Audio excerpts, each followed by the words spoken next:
ಕವಿತೆ ಎಂದರೇನು? ಹೂ ತುಂಬಿಕೊಂಡ ಮಾಮರವ ಕೇಳಿದೆ ಕವಿತೆ ಎಂದರೇನು? ಮಾಮರ ಹೇಳಿತು ಮಣ್ಣಲ್ಲಿ ಬೇರು ಬಿಟ್ಟು ಹಣ್ಣು ಕೊಡುವುದೇ ಕವಿತೆ. ಈ ಮಣ್ಣಲ್ಲಿ ಬೇರು ಬಿಟ್ಟು ಹಣ್ಣು ಕೊಡುವುದೇ ಕವಿತೆ. ಹಸಿರ ಬಯಲಲ್ಲಿ ಮೇಯುತ್ತಿದ್ದ ಹಸುವನ್ನು ಕೇಳಿದೆ ಕವಿತೆ ಎಂದರೇನು?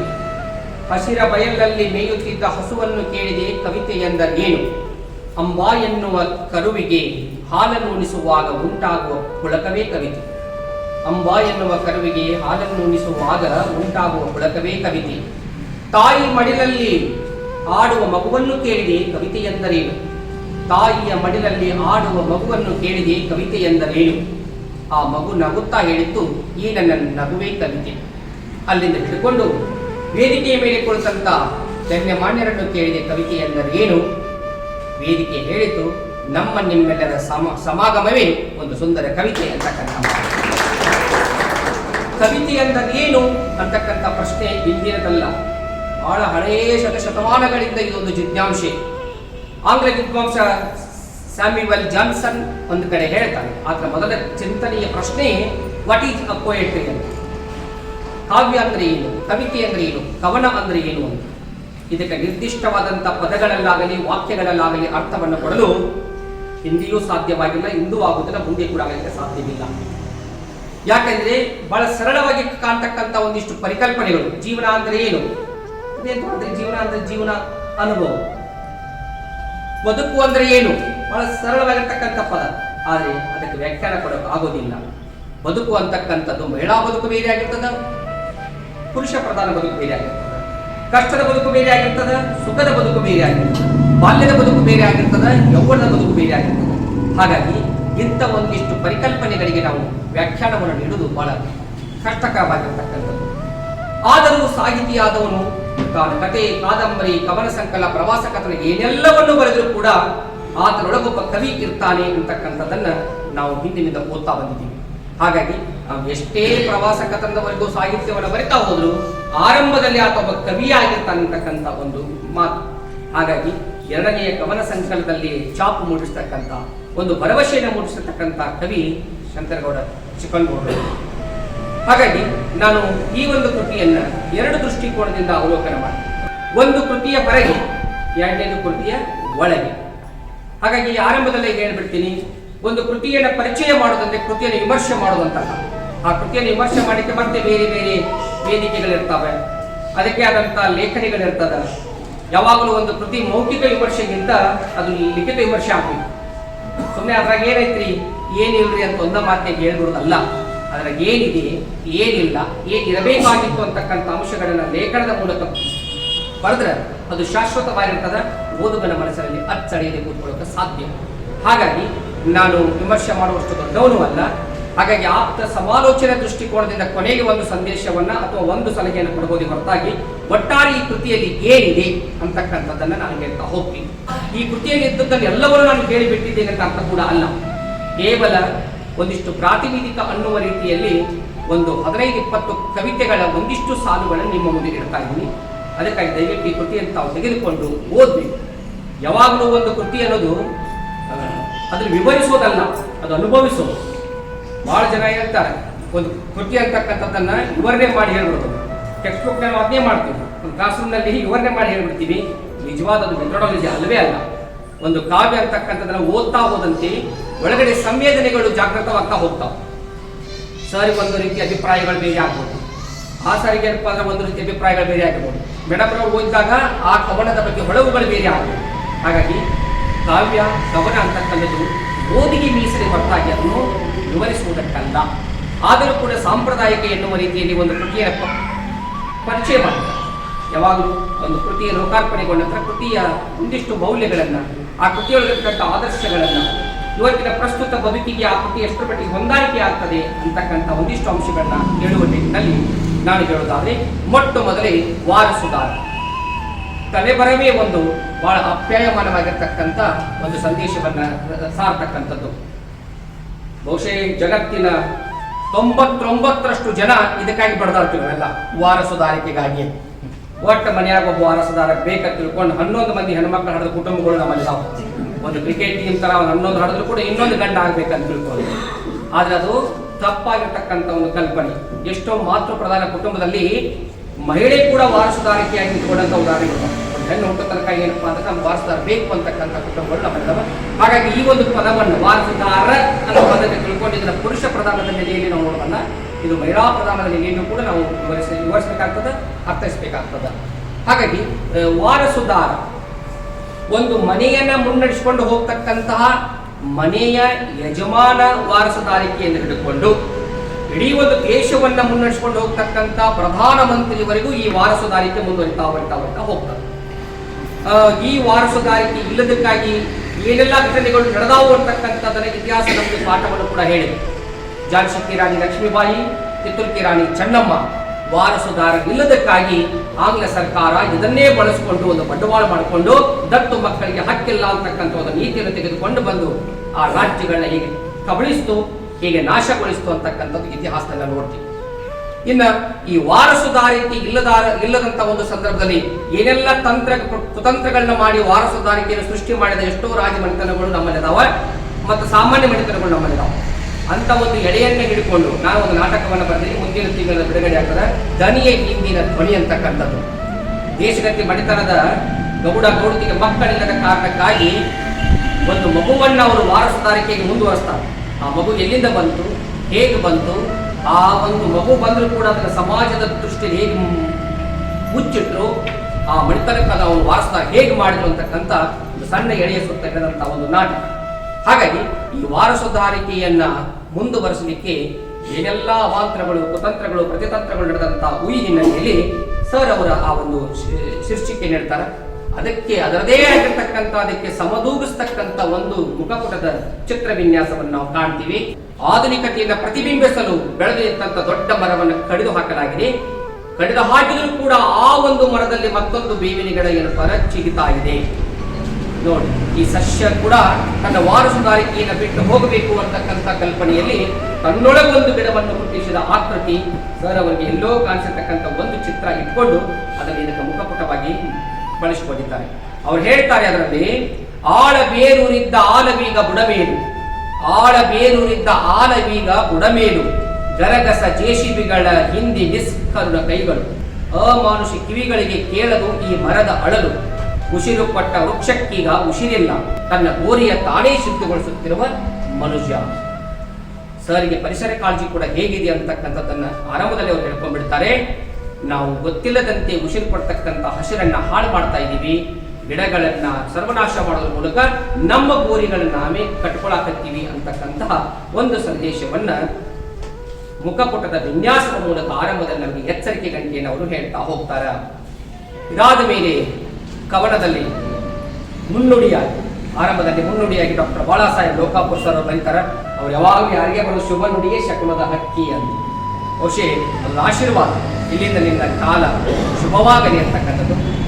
ಚಿಕ್ಕನಗೌಡ ಸರ್ ಹೇಗಿದ್ದಾರೆ ಅಂತಕ್ಕಂಥದ್ದನ್ನ ಅವ್ರು ಹೇಳ್ತಾರೆ. ಮೃದು ಮಾತಿನ ಗಂಭೀರ ಹುಡುಗ, ಮೃದು ಮಾತಿನ ಗಂಭೀರ ಹುಡುಗ, ದೈವಿಕ ಮನೋಭಾವದವ, ಕಾವ್ಯದ ವಾತಾವರಣದಲ್ಲಿ ಬೆಳೆದು ಬಂದವ. ಕನ್ನಡದಲ್ಲಿ ಕೇಶರಾಜ ಅಂತ ಒಬ್ಬ ಕವಿ ಬರ್ತಾನೆ.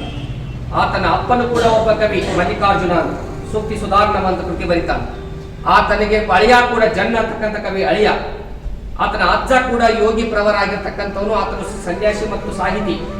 ಹೀಗೆ ಒಂದು ಸಾಹಿತ್ಯಿಕ ವಾತಾವರಣ ಬೆಳೆದಿರ್ತಕ್ಕಂಥ ಕೇಶರಾಜ ಶಬ್ದವರಿ ದರ್ಪಣ ಅಂತಕ್ಕಂಥ ಒಂದು ಮೋಹನ ಕೃತಿಯನ್ನ ಕನ್ನಡದ ಮೊಟ್ಟಮೊದಲ ವ್ಯಾಕರಣ ಪುಸ್ತಕವನ್ನ ಸಮರ್ಪಣೆ ಮಾಡಿದ ಹಾಗೆ ಎತ್ತ ಅತ್ತೆ, ಎತ್ತ ಅತ್ತೆ, ಅತ್ತ ಅಪ್ಪ ಇಬ್ಬರು ಸಾಹಿತ್ಯಗಳ ಮಧ್ಯೆ ಎದ್ದು ನಿಂತವರು ನಮ್ಮ ಶಂಕರಗೌಡರು. ಹಾಗಾಗಿ ಎಲ್ಲಿ ಸಾಹಿತ್ಯಿಕ ವಾತಾವರಣ ಇರ್ತದೋ, ಎಲ್ಲಿ ಸಾಹಿತ್ಯಿಕ ವಾತಾವರಣ ಇರ್ತದೋ ಅಲ್ಲಿ ಏನಪ್ಪಾ ಅಂದ್ರೆ ಅವರಿಗೆ ಸ್ಫೂರ್ತಿ ತುಂಬುತ್ತದೆ. ಆಮೇಲೆ ಸಾಹಿತ್ಯದ ಎಳೆಗಳು ಬೆಳೆಯುವ ಸ್ಥಿತಿ ಮೊಳಕೆಗಳು ಬಾಲ್ಯದಲ್ಲಿ ಏನಪ್ಪಾ ಅವರಿಗೆ ಬಂದು ಬಿಡ್ತವೆ. ಹಾಗಾಗಿ ಅಂತ ಅಪ್ಪನ ಪರಿಸರ, ಅತ್ತೆಯ ಎರಡೂ ಪರಿಸರಗಳ ಮಧ್ಯೆ ಬೆಳೆದವರು. KS ನರಸಿಂಹಸ್ವಾಮಿ ಅವರನ್ನು ತೆಗೆದುಕೊಳ್ಳಿ, ಬೇಂದ್ರೆ ಅವರನ್ನು ತೆಗೆದುಕೊಳ್ಳಿ. ಇವರು ವೈಯಕ್ತಿಕ ವಿಚಾರಗಳನ್ನೇ ಹೆಂಡತಿ ಬಗ್ಗೆನೇ ಬರೀತಾರೆ, ತಮ್ಮ ಮಕ್ಕಳ ಬಗ್ಗೆನೇ ಬರೀತಾರೆ. ಬರಿತಾ ಅಲ್ಲೇ ನಿಂತ್ಕೊಳ್ಳಿಲ್ಲ, ಅದನ್ನ ಇಡೀ ಏನಪ್ಪಾ ಅಂದ್ರೆ ಸಾರ್ವತ್ರಿಕರಣಗೊಳಿಸ್ತಕ್ಕಂಥ ಒಂದು ಸಂದರ್ಭ. ಹಾಗೆ ಚಿಕ್ಕನಗೌಡ ಸಾಹೇಬ್ ಅವರು ಸುಮಾರು ಒಂದು 10 ರಿಂದ 12 ಕವಿತೆಗಳು ವೈಯಕ್ತಿಕ ಖಾಸಗಿ ವಿಚಾರಗಳನ್ನು ಹೇಳ್ತಾ ಹೋದ್ರು ಕೂಡ ಬಹುಶಃ ಅದನ್ನು ಓದುವಾಗ ಇದು ನನ್ನ ಮನೆಯಲ್ಲಿ ನಡೆದಂತ ಕತೆ, ಅಥವಾ ಇದು ನಮ್ಮ ದಾಂಪತ್ಯವನ್ನು ಪ್ರತಿನಿಧಿಸ್ತಕ್ಕಂಥದ್ದು, ಅಥವಾ ಇದು ನನ್ನ ಮಗಳು ಹುಟ್ಟಿದಾಗ ಆದಂತ ಆನಂದ, ಹೀಗೆ ಅನಿಸ್ಬೇಕು. ಆ ರೀತಿ ಒಳಗೆ ಏನಪ್ಪಾ ಅಂದ್ರೆ ಅದನ್ನ ಸಾರ್ವತ್ರಿಕಗೊಳಿಸ್ತಾರೆ. ಕವಿಗೆ ಇದು ಬಹಳ ದೊಡ್ಡ ಜವಾಬ್ದಾರಿ ಇದೆ. ಮತ್ತೆ ನಾವು ಬರ್ಕೊಂಡ್ರೆ ಯಾರು ಓದ್ತಾರೆ? ಆತ್ಮಕಥೆ ಅಂತಾರೆ. ನಾವೇ ಬರೆದ್ರು ಕೂಡ ಅದನ್ನ ಓದುವಾಗ ಅದು ನಮ್ಮದು ಅನಿಸ್ಬೇಕು, ಅದು ಸಂವೇದನೆ ಜೊತೆಗೆ ನಮ್ಮನ್ನು ಕರ್ಕೊಂಡು ಹೋಗ್ಬೇಕು ಅಂತ ಒಂದು ಟೆಕ್ನಾಲಜಿ, ಅಂತ ಒಂದು ಟೆಕ್ನಿಕ್ ಅದನ್ನು ಬಳಸ್ಕೊಂಡು ಏನಪ್ಪಾ ಅಂದ್ರೆ ಕವಿ ಇಲ್ಲಿ ಮುಂದುವರಿತಾ ಹೋಗ್ತಕ್ಕಂಥದ್ದು. ಹಾಗಾಗಿ ಲೋಕಾಪುರ ಸರ್ ಅವರಿಗೆ 2.5 ಪೇಜ್ ಅಷ್ಟೇ ಬರೆದ್ರು ಕೂಡ ಒಂದೊಂದು ಅಕ್ಷರಗಳನ್ನ ಮುತ್ತಿನ ಹಾಗೆ ಜೋಡಿಸ, ಪ್ರತಿಯೊಂದು ಪದಗಳಲ್ಲಿ ಏನಪ್ಪಾ ಅಂದ್ರೆ ಅವರ ಮುಂದಿರಬೇಕಾದಂತ ಹೆಜ್ಜೆಗಳನ್ನ ಗುರುತಿಸ. ಹಾಗಾಗಿ ಅಂತ ಒಂದು ಮುನ್ನುಡಿ ಆದ್ಮೇಲೆ ನಾವು ಬೆನ್ನುಡಿ ಬರ್ತೀವಿ. ಡಾಕ್ಟರ್ ಚಂದ್ರಶೇಖರ್ ವಸ್ತ್ರ ಸರ್ ಬಹಳ ಸುಂದರವಾಗಿ ಏನಪ್ಪಾ ಈ ಒಂದು ಕೃತಿಗೆ ಬೆನ್ನುಡಿ ಬರೀತಾರ. ಕಂಬಳಿಗಳು ಕೋಶ ಸೇರಿ ಪಾತರಗಿತ್ತಿಯಾಗಿ ಕೋಶ ಬಿರಿದು ಹೊರಬರುವಂತೆ ಈ ರೂಪಾಂತರದ ಧ್ಯಾನ ಸ್ಥಿತಿಯೇ ಕವಿತೆಯಲ್ಲಿ. ನೋಡಿ, ಕವಿತೆ ಬರೆಯೋದು ಬಹಳ ಮಂದಿ ಏನಪ್ಪಾ ಸರಳ ಅನ್ಕೊಂಡ್ಬಿಟ್ಟಾರೆ, ಆದ್ರೆ ಬಹಳ ಕಷ್ಟಕರವಾಗಿರ್ತಕ್ಕಂಥ. ಪೂತಿ ನರಸಿಂಹಾಚಾರ್ಯ ಕೇಳಿದ್ರಂತೆ ಕಾವ್ಯವನ್ನು ಯಾಕೆ ಬರೀತಾರೆ ಸಾಹಿತಿಗಳು ಅಂತ. ಆಗ ಪೂತಿ ನರಸಿಂಹಾಚಾರ್ಯ ಹೇಳಿದ್ರಂತ, ಭಗ್ನಗೊಳ್ಳಬಾರದು ಅನುಭವಗಳು ಅಂತ, ಅಥವಾ ನಾಮಶೇಷವಾಗಬಾರದು ಅನುಭವಗಳು. ಪ್ರತಿಯೊಬ್ಬರಿಗೂ ಅನುಭವ ಇರ್ತವೆ, ಆ ಅನುಭವಗಳು ವಿಶೇಷಣಗಳಾಗ್ತವೆ. ಅವುಗಳನ್ನ ಏನಾದ್ರೂ ಒಂದು ರೂಪದಲ್ಲಿ ಹೊರಗೆ ಹಾಕಬೇಕಲ್ಲ. ಕಲಾವಿದ ಅದರ ಪೇಂಟಿಂಗ್ ಹೊರಗೆ ಹಾಕ್ತಾನೆ, ಒಬ್ಬ ನಟನಾಗಿದ್ರೆ ತನ್ನ ಅಭಿನಯದ ಮೂಲಕ ಹೊರಗೆ ಹಾಕ್ತಾನೆ. ಹಂಗ ಸಾಹಿತ್ಯಿಕ ಸಂವೇದನೆ ಹೊಂದಿರತಕ್ಕಂಥ ಒಬ್ಬ ಕವಿ ಅದರ ಹೊರಗೆ ಹಾಕುವಂತ ಒಂದು ಮಾಧ್ಯಮ ಇದೆ. ಹಾಗಾಗಿ ಆ ಅನುಭವಗಳು ಬಹಳ ತಿರೋದಿಲ್ಲ, ಅದು ಮಿಂಚಿದ್ದಂಗಂದ್ರೆ ಹಿಂಗ ಬಂದು ಹಿಂಗೆ ಹೋಗ್ಬಿಡ್ತದ. ಯಾವ ಕವಿಯಾದವನು ತನಗೆ ಸಮರ್ಥವಾಗಿರ್ತಕ್ಕಂಥ ಪ್ರತಿಭಾಶಕ್ತಿ ಇದ್ರೆ ಅದನ್ನ ಆ ಕ್ಷಣದಲ್ಲಿ ಹಿಡಿದಿಟ್ಕೊಳ್ತಾನೆ. ಆರಂಭದಲ್ಲಿ ಇಡೀ ಒಂದು ಕಾವ್ಯ, ಒಂದು ಕವಿತೆಯನ್ನು ಒಳೆಯಂಗಿಲ್ರಿ. ಒಂದು ಸಾಲು, ಒಂದು ಪದಾನೋ, ಒಂದು ಘಟನೆನೋ ಮಾತ್ರ ಮಿಂಚಿನಾಗ ನಮ್ಮ ಮುಂದೆ ಹಾದೋಗ್ತದೆ.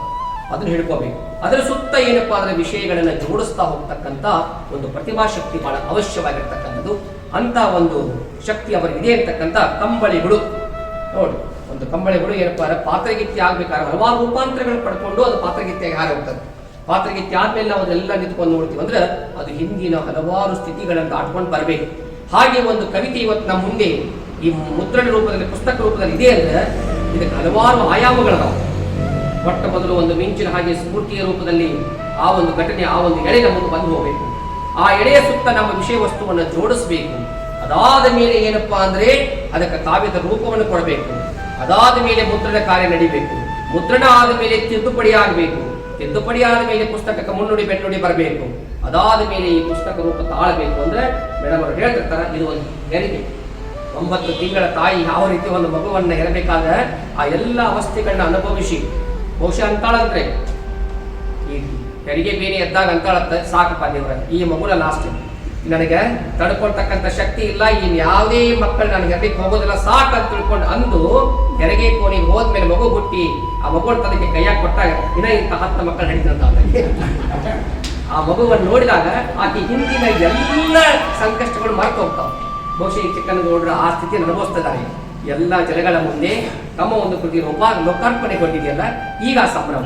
ಬಟ್ ಇದನ್ನು ಮುದ್ರಣ ಮಾಡುವಾಗ, ಇದನ್ನು DTP ಮಾಡುವಾಗ, ಕರೆಕ್ಷನ್ ಹಾಕುವಾಗ, ಮುನ್ನುಡಿ ಬರೆಸುವಾಗ, ಬೆನ್ನುಡಿ ಬರೆಸುವಾಗ ಸಾಕ್ಲೆಪ್ಪ, ಇದನ್ನು ಗುದ್ದಾಟ ಸಾಕ.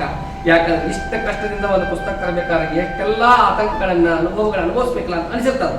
ಆದ್ರೆ ಪುಸ್ತಕ ಹೊರಗೆ ಬಂದ ಅನಿಸುತ್ತೆ ಇನ್ನ ಇಂಥ ಪುಸ್ತಕ ಮಾಡಬೇಕಂತ ಅನಿಸ್ತದೆ. ಅದು ಒಂದು ಹೆರಿಗೆಯ ಸ್ಥಿತಿ ಇರ್ತಕ್ಕಂಥದ್ದು.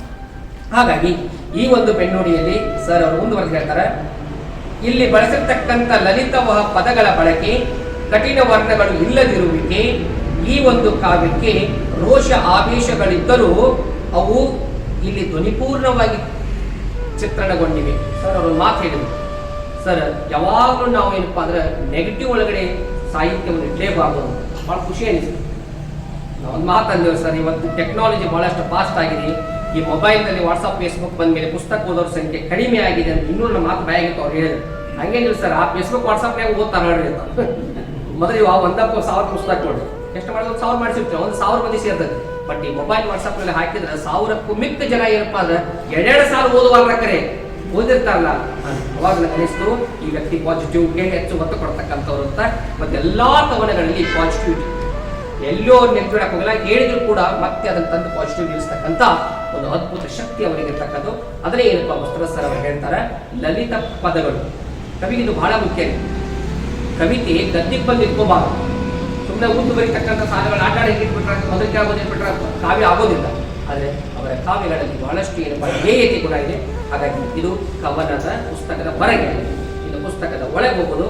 ಆರಂಭದಲ್ಲಿ ಅವರು ಗೇಯ ಗೀತೆಯನ್ನು ಬರೆದಿದ್ದಾರೆ, ಅದನ್ನ ಸುಂದರವಾಗಿ ಹಾಡಿದಾರಂತೆ. ನಾನು ಅದಕ್ಕೊಂದು ದಾಟಿ ಹಚ್ಚಿ 2 ನುಡಿಗಳಲ್ಲಿ ಮುಂದೆ ಇಡ್ತೇನೆ. ಸಾವಿರ ಶರಣು ದೇವನೇ ನಿನಗೆ, ಸಾವಿರ ಶರಣು ದೇವನೇ ನಿನಗೆ, ಕೃಪೆಯ ತೋರಿ ಹರಸು ನಮಗೆ, ಕೃಪೆಯ ತೋರಿ ಹರಸು ನಮಗೆ. ನಿನದೇ ಹಸಿರು ನಿನದೇ ಉಸಿರು, ಜಪಿಸುವೆ ನಾನು ನಿನದೇ ಹೆಸರು. ನಿನದೇ ಹಸಿರು ನಿನದೇ ಉಸಿರು, ಜಪಿಸುವೆ ನಾನು ನಿನದೇ ಹೆಸರು. ಕಳಿಸಿಹೆ ದೇಹ ಆತ್ಮವ ತುಂಬಿ, ಕಳಿಸಿಹೆ ದೇಹ ಆತ್ಮವ ತುಂಬಿ, ಬದುಕಿಗೆ ನಾನು ನಿನ್ನನೆ ನಂಬಿ, ಬದುಕಿಗೆ ನಾನು ನಿನ್ನನೆ ನಂಬಿ. ಸಾವಿರ ಶರಣು ದೇವನೇ ನಿನಗೆ, ಕೃಪೆಯ ತೋರಿ ಹರಸು ನಮಗೆ.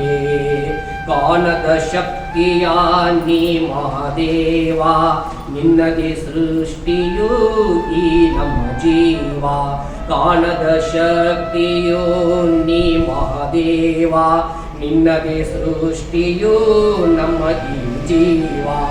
ಆದಿ ಅಂತ್ಯ ಗುರಿಯು ದಾರಿಯು, ಆದಿ ಅಂತ್ಯ ಗುರಿಯು ದಾರಿಯು, ಎಲ್ಲವೂ ನೀನೇ ಓ ಭಗವಂತ, ಎಲ್ಲವೂ ನೀನೇ ಓ ಭಗವಂತ. ಸಾವಿರ ಶರಣು ದೇವನೇ ನಿನಗೆ, ಕೃಪೆಯ ತೋರಿ ಹರಸು ನಮಗೆ, ಹರಸು ನಮಗೆ, ಹರಸು ನಮಗೆ. ಯಾವಾಗಲೂ ಒಂದು ಆರಂಭದಲ್ಲಿ ಒಂದು ದೇವತಾಸ್ತುತಿ ಇರಬೇಕು. ಯಾಕಂದ್ರೆ ಭಾರತೀಯ ಸಂಸ್ಕೃತಿ ಎಲ್ಲವೂ ಆರಂಭವಾಗುವುದು ಒಂದು ದೇವತಾಸ್ತುತಿಯೊಂದಿಗೆ. ಹಾಗಾಗಿ ಸರ್ ಅವರು ಆರಂಭದಲ್ಲಿ ಅಂತ ಒಂದು ಕವನವನ್ನು ಹಿಡಿದ್ರ ಮೂಲಕ ಇದಕ್ಕೆ ದೈವತ್ವದ ಭಾವನೆ ಕೊಟ್ಟಿದ್ದಾರೆ. ಚಂದ್ರಶೇಖರ ವಸ್ತ್ರ ಹೇಳುವಾಗೆ ದೈವಿಕ ಮನೋಭಾವದವರನ್ನ ಅಲ್ಲಿ ನಿರೂಪಿಸಿಬಿಟ್ಟಿದ್ದಾರೆ. ಇನ್ನ ಲೇಖನಿ ಅಂತಕ್ಕಂಥ ಒಂದು ಕವನದಲ್ಲಿ ಸರ್ ಹೇಳ್ತಕ್ಕಂಥ ಮಾತು, ಕೋಟಿ ಬರಹದ ಜನ್ಮದಾತ ಲೇಖನಿ ಅಕ್ಷರ ವಿಧಾತ. ಕೋಟಿ ಬರಹದ ಜನ್ಮದಾತ ಲೇಖನಿ ಅಕ್ಷರ ವಿಧಾತ. ಶಾಹಿ ನಿನ್ನಯ ಉಸಿರು, ಶಾಹಿ ನಿನ್ನಯ ಉಸಿರು, ತರುವೆ ನೀ ನಮಗೆ ಹೆಸರು. ಅಕ್ಷರ ಬ್ರಹ್ಮನ ಕಾಯಂ ಸಂಗಾತಿ, ಅಕ್ಷರ ಬ್ರಹ್ಮನ ಕಾಯಂ ಸಂಗಾತಿ, ಮೊನಚು ಖಡ್ಗವ ಮೀರಿಸೋ ಛಾತಿ. ಅಸಂಖ್ಯ ಕೃತಿಗಳ ಜೀವದಾತ, ಬರೆವ ಭಾವದ ನಿಜ ರೂಪ. ಪೆನ್ನು ಖಡ್ಗಕ್ಕಿಂತ ಕತ್ತಿಗಿಂತ ಹರಿತ ಅಂತ ನಾವು ಹೇಳ್ತೀವಿ. ಹಾಗಾಗಿ ಲೇಖನಿ ಅಂತಕ್ಕಂಥದ್ದು ನಮ್ಗೆಲ್ಲ ಹೆಸರು ತಂದು ಕೊಡ್ತಕ್ಕಂಥದ್ದು. ನೋಡಿ, ಬರೀತಕ್ಕಂಥ ಲೇಖನಿ ಮೂಲಕ ನಾವೇನು ಬರಿತಾ ಹೋಗ್ತೀವಿ, ಆ ಹೆಸರು ಕೆಸರು ಎರಡು ಹೊರಗೈತಿ. ಬರೀತಕ್ಕಂಥ ಪದಗಳಲ್ಲಿ ಸ್ವಲ್ಪ ವ್ಯತ್ಯಾಸ ಆಗಿಬಿಟ್ರೆ ಈ ಸಮಾಜದ ಹೆಸರೇ ಅನಿಸ್ತದ. ಬರೀತಕ್ಕಂಥ ಲೇಖನಿ ಸಾಹಿತ್ಯಿಕ ರೂಪವನ್ನು ಪಡ್ಕೊಂಡ್ರೆ ಈ ಸಮಾಜದ ಹೆಸರನ್ನು ನೆನೆಸ್ತಾರೆ. ಹಾಗಾಗಿ ಲೇಖನಿ ಅಂತಕ್ಕಂಥದ್ದು ಇದು ಬ್ರಹ್ಮನ ಕಾಯಂ ಸಂಗಾತಿ. ಶಬ್ದ ನೋಡಿ ಹೆಂಗ್ ಬಳಸಿದ್ದಾರೆ, ಬ್ರಹ್ಮನ ಕಾಯಂ ಸಂಗಾತಿ ಅಂತಕ್ಕಂಥ ಪದಗಳ ಮೂಲಕ ಲೇಖನಿ ಅಂತಕ್ಕಂಥ ಒಂದು ಕವನದಲ್ಲಿ ಅವರು ಹೇಳ್ತಕ್ಕಂಥ ವಿಚಾರ. ಇನ್ನು ಪ್ರೀತಿ ಬಗ್ಗೆ ಸುಮಾರು 6 ಪದ್ಯಗಳಿವೆ. ಆ ಸಂಬಂಧವನ್ನು ಹೇಳ್ತಕ್ಕಂಥದ್ದು ಒಂದು ಪದ್ಯ ನನಗೆ ಬಹಳ ಇಷ್ಟವಾಗಿರ್ತಕ್ಕಂಥದ್ದು. ಪ್ರೀತಿ ಎಲ್ಲರನ್ನು ಸೆಳೆಯುವ ಅಮಲು, ಇದು ನಿತ್ಯ ಹರಿಯುವ ಜೀವನದಿ, ಇದು ತಾಯಿಯ ರೂಪ, ಇದು ರಮ್ಯ ಮಧುರ ಕಾವ್ಯ, ಬದುಕಿನ ಅನುಭವ ಧನ, ಇದು ಸೃಷ್ಟಿಯ ವಿಸ್ಮಯ. ಒಂದೊಂದು ಸಾಲು ಒಂದೊಂದು ಪದ್ಯ ಒಂದೊಂದು ಸಾಲದು. ಪ್ರೀತಿ ಅಂದರೆ ಇದು ಕೂಡ ಹಾಗೆ ಆರಂಭ ಹೇಳಿದಾಗಿ ಕೂಡ ವ್ಯಾಖ್ಯಾನ ಕೊಡೋಕ್ಕಾಗೋದಿಲ್ಲ. ಮನುಷ್ಯರಿರ್ತಕ್ಕಂಥ ಪ್ರೀತಿ ಐತಲ್ಲ, ಇದು ಒಂದು ಅಮಲು. ಯುವಕರಿಗೆ ಅಮಲು. ಆ ಟೈಮ್ನಾಗ ಏನಪ್ಪ ಪ್ರೀತಿ ಅಂದ್ರೆ ತಿಳ್ಕೊತಾರೆ, ಅವರು ಏನೋ ತಿಳ್ಕೊಂಡ್ಬಿಡ್ತಾರೆ. ಆ ಒಂದು ಪ್ರೀತಿಗೆ ಬೆನ್ನತ್ತಿ ಎಷ್ಟೋ ಹುಡುಗರ ಹಾಳು ಕೂಡ. ನಿಜವಾದ ಪ್ರೀತಿ ಯಾವ ಪ್ರೀತಿನೂ ಹಾಳಾಗಂತ ಹೇಳಿಲ್ಲ, ಮನೆ ಬಿಟ್ಟು ಓಡಿ ಹೋಗಂತ ಎಲ್ಲಿಯೂ ಹೇಳಿಲ್ಲ, ಅಪ್ಪ ಅಮ್ಮನಿಗೆ ಮೋಸ ಮಾಡಂತ ಹೇಳಿಲ್ಲ. ಯಾವತ್ತು ಪ್ರೀತಿ ಜೀವದ ಶೆಳೆ ಅದು. ಅದನ್ನ ಅವರು ಮುಂದೆ ಹೇಳ್ತಾ ಹೋದಾಗ ಇದು ನಿತ್ಯ ಹರಿಯುವ ಜೀವನದಿ, ಇದು ಸದ್ಯಕ್ಕೆ ಸಮಾನ ರಮ್ಯ ಮಧುರ ಕಾವ್ಯ. ಯಾರು ಅನುಭವಿಸ್ತೀವಿ ಪ್ರೀತಿಯನ್ನ, ಆ ಪ್ರೀತಿ ಅವರವರ ಅಭಿಪ್ರಾಯದಂತೆ ಅವರವರ ದೃಷ್ಟಿಕೋನದಂತೆ ಹರಿತಾ ಹೋಗ್ತಕ್ಕಂಥದ್ದು. ಹಾಗಾಗಿ ಎಲ್ಲಿಯೂ ಪ್ರೀತಿ ಏನಪ್ಪಾ ಅಂದ್ರೆ ಹಾದಿ ತಪ್ಪಿಸೋದಲ್ಲ, ಹಾದಿ ತೋರಿಸೋದು ನಮ್ಮ ಪ್ರೀತಿ ಅಂತ ಕೊನೆಯಾಗಿ ಅವರು ಮುಗಿಸ್ತಾರೆ. ಇದಾದ್ಮೇಲೆ ಮನದೊಡತಿ. ಬಹುಶಃ ಮೇಡಮ್ ಅವ್ರ ಬಗ್ಗೆ ಒಂದು 4-5 ಕವನಗಳಿರಲ್ಲ ಬಂದವ. ಒಂದು ಕವನ ಅವ್ರು ಹೇಳ್ತಾರ, ಮನೆಯ ಗೃಹಲಕ್ಷ್ಮಿ ಮನದೊಡತಿ, ಪ್ರೀತಿಯ ಅಮೃತ ಧಾರೆ ಎರೆದ ರತಿ, ಮನೆಯ ಗೃಹಲಕ್ಷ್ಮಿ ಮನದೊಡತಿ, ಪ್ರೀತಿಯ ಅಮೃತವ ಧಾರೆಯರೆವ ರತಿ, ನಗುಮಗದ ಅಪ್ಸರೆ ನನ್ನವಳು, ಸ್ವರ್ಗವೇ ಮೈದೆಳೆದು ಬಂದವಳು. ನಮ್ಮ ಒಲುಮೆಯ ನೂರ್ಕಾಲು ಶಾಶ್ವತ, ನೀನೇ ಜಗವಾಗುವ ರೀತಿಯು ಅದ್ಭುತ. ರಮ್ಯ ಅನುಭವದೆದುರು ನಾ ಮೂಕ ವಿಸ್ಮಿತ, ನಿನ್ನ ಪ್ರೀತಿ ರೀತಿಗೆ ನಾನೆಂದು ಸಂಮೋಹಿತ. ಬಹುಶಃ ಎಲ್ಲರಿಗೂ ಅಂತ ಹೆಣ್ಣು ಸಿಗೋದು ಕಷ್ಟ ಆಗಿದೆ. ಭಾಳ ಕೆಟ್ಟ ಹೆಣ್ಣು ಸಿಕ್ಕಾಳಂತಲ್ಲತ್ತೋ, ಭಾಳ ಕೆಟ್ಟ ಹೆಣ್ಣು ಸಿಕ್ಕಾಳ ಅಂದ್ರೆ ನೀ ಸಾಹಿತ್ಯ ಹಾಕಿ ಅಂತ, ಮತ್ತೆ ಚಲೋ ಹೆಂಡತಿ ಸಿಕ್ಕಾಳ ಸಾಹಿತ್ಯ ಅಂದ್ರೆ ಅವ್ರಿಗೆ ಒಂದು ಜೋರ ಚಪ್ಪಾಳೆ ತಗೊಂಡು ಮೇಡಮ್ ಬರ್ಕೊಡ್ತೀವಿ. ಅದಕ್ಕೆ ಚಲೋ ಹೆಂಡತಿ ಸಿಕ್ಕರೆ ಸಂಸಾರ ಸುಂದರವಾಗಿರ್ತದೆ, ಕೆಟ್ಟ ಹೆಂಡತಿ ಸಿಕ್ಕರೆ ಸಾಹಿತ್ಯ ಅವಕಾಶ ಇರ್ತೈತಿ. ಯಾಕಂದ್ರೆ ಆಕೆ ಅನುಭವಗಳೇ ಜೋಡಿಸ್ತಾ ಹೋಗ್ಬೋದು. ಆ ಮಧುರವಾಗಿರ್ತಕ್ಕಂಥ ಪ್ರೀತಿ ನೂರ್ಕಾಗಿರ್ತಕ್ಕಂಥದ್ದು. ಬಹುಶಃ ಈ ಹಾಡು ಗೃಹಲಕ್ಷ್ಮಿ ಅಂತ ಬಂದಿದ್ದರಿಂದ ಮತ್ತು ಈ ಹಾಡು KS ನರಸಿಂಹಸ್ವಾಮಿಯವರ ಒಂದು ಪ್ರಭಾವವನ್ನು ಇಲ್ಲಿ ನಾವು ಕಾಣ್ತೀವಿ. ನನ್ನವಳು ನನ್ನೆದೆಯ ಹೊನ್ನಾಡನಾಳುವಳು, ನನ್ನವಳು ನನ್ನೆದೆಯ ಹೊನ್ನಾಡನಾಳುವಳು, ಬೆಳಗು ಗೆಣ್ಣೆಯ ಚಲುವೆ, ಬೆಳಗು ಗೆಣ್ಣೆಯ ಚಲುವೆ ನನ್ನ ಹುಡುಗಿ, ಬೆಳಗು ಗೆಣ್ಣೆಯ ಚಲುವೆ ನನ್ನ ಹುಡುಗಿ. ತಾರೆಗಳ ಮೀಟುವೆವು ಚಂದಿರನ ದಾಟುವೆವು, ತಾರೆಗಳ ಮೀಟುವೆವು ಚಂದಿರನ ದಾಟುವೆವು.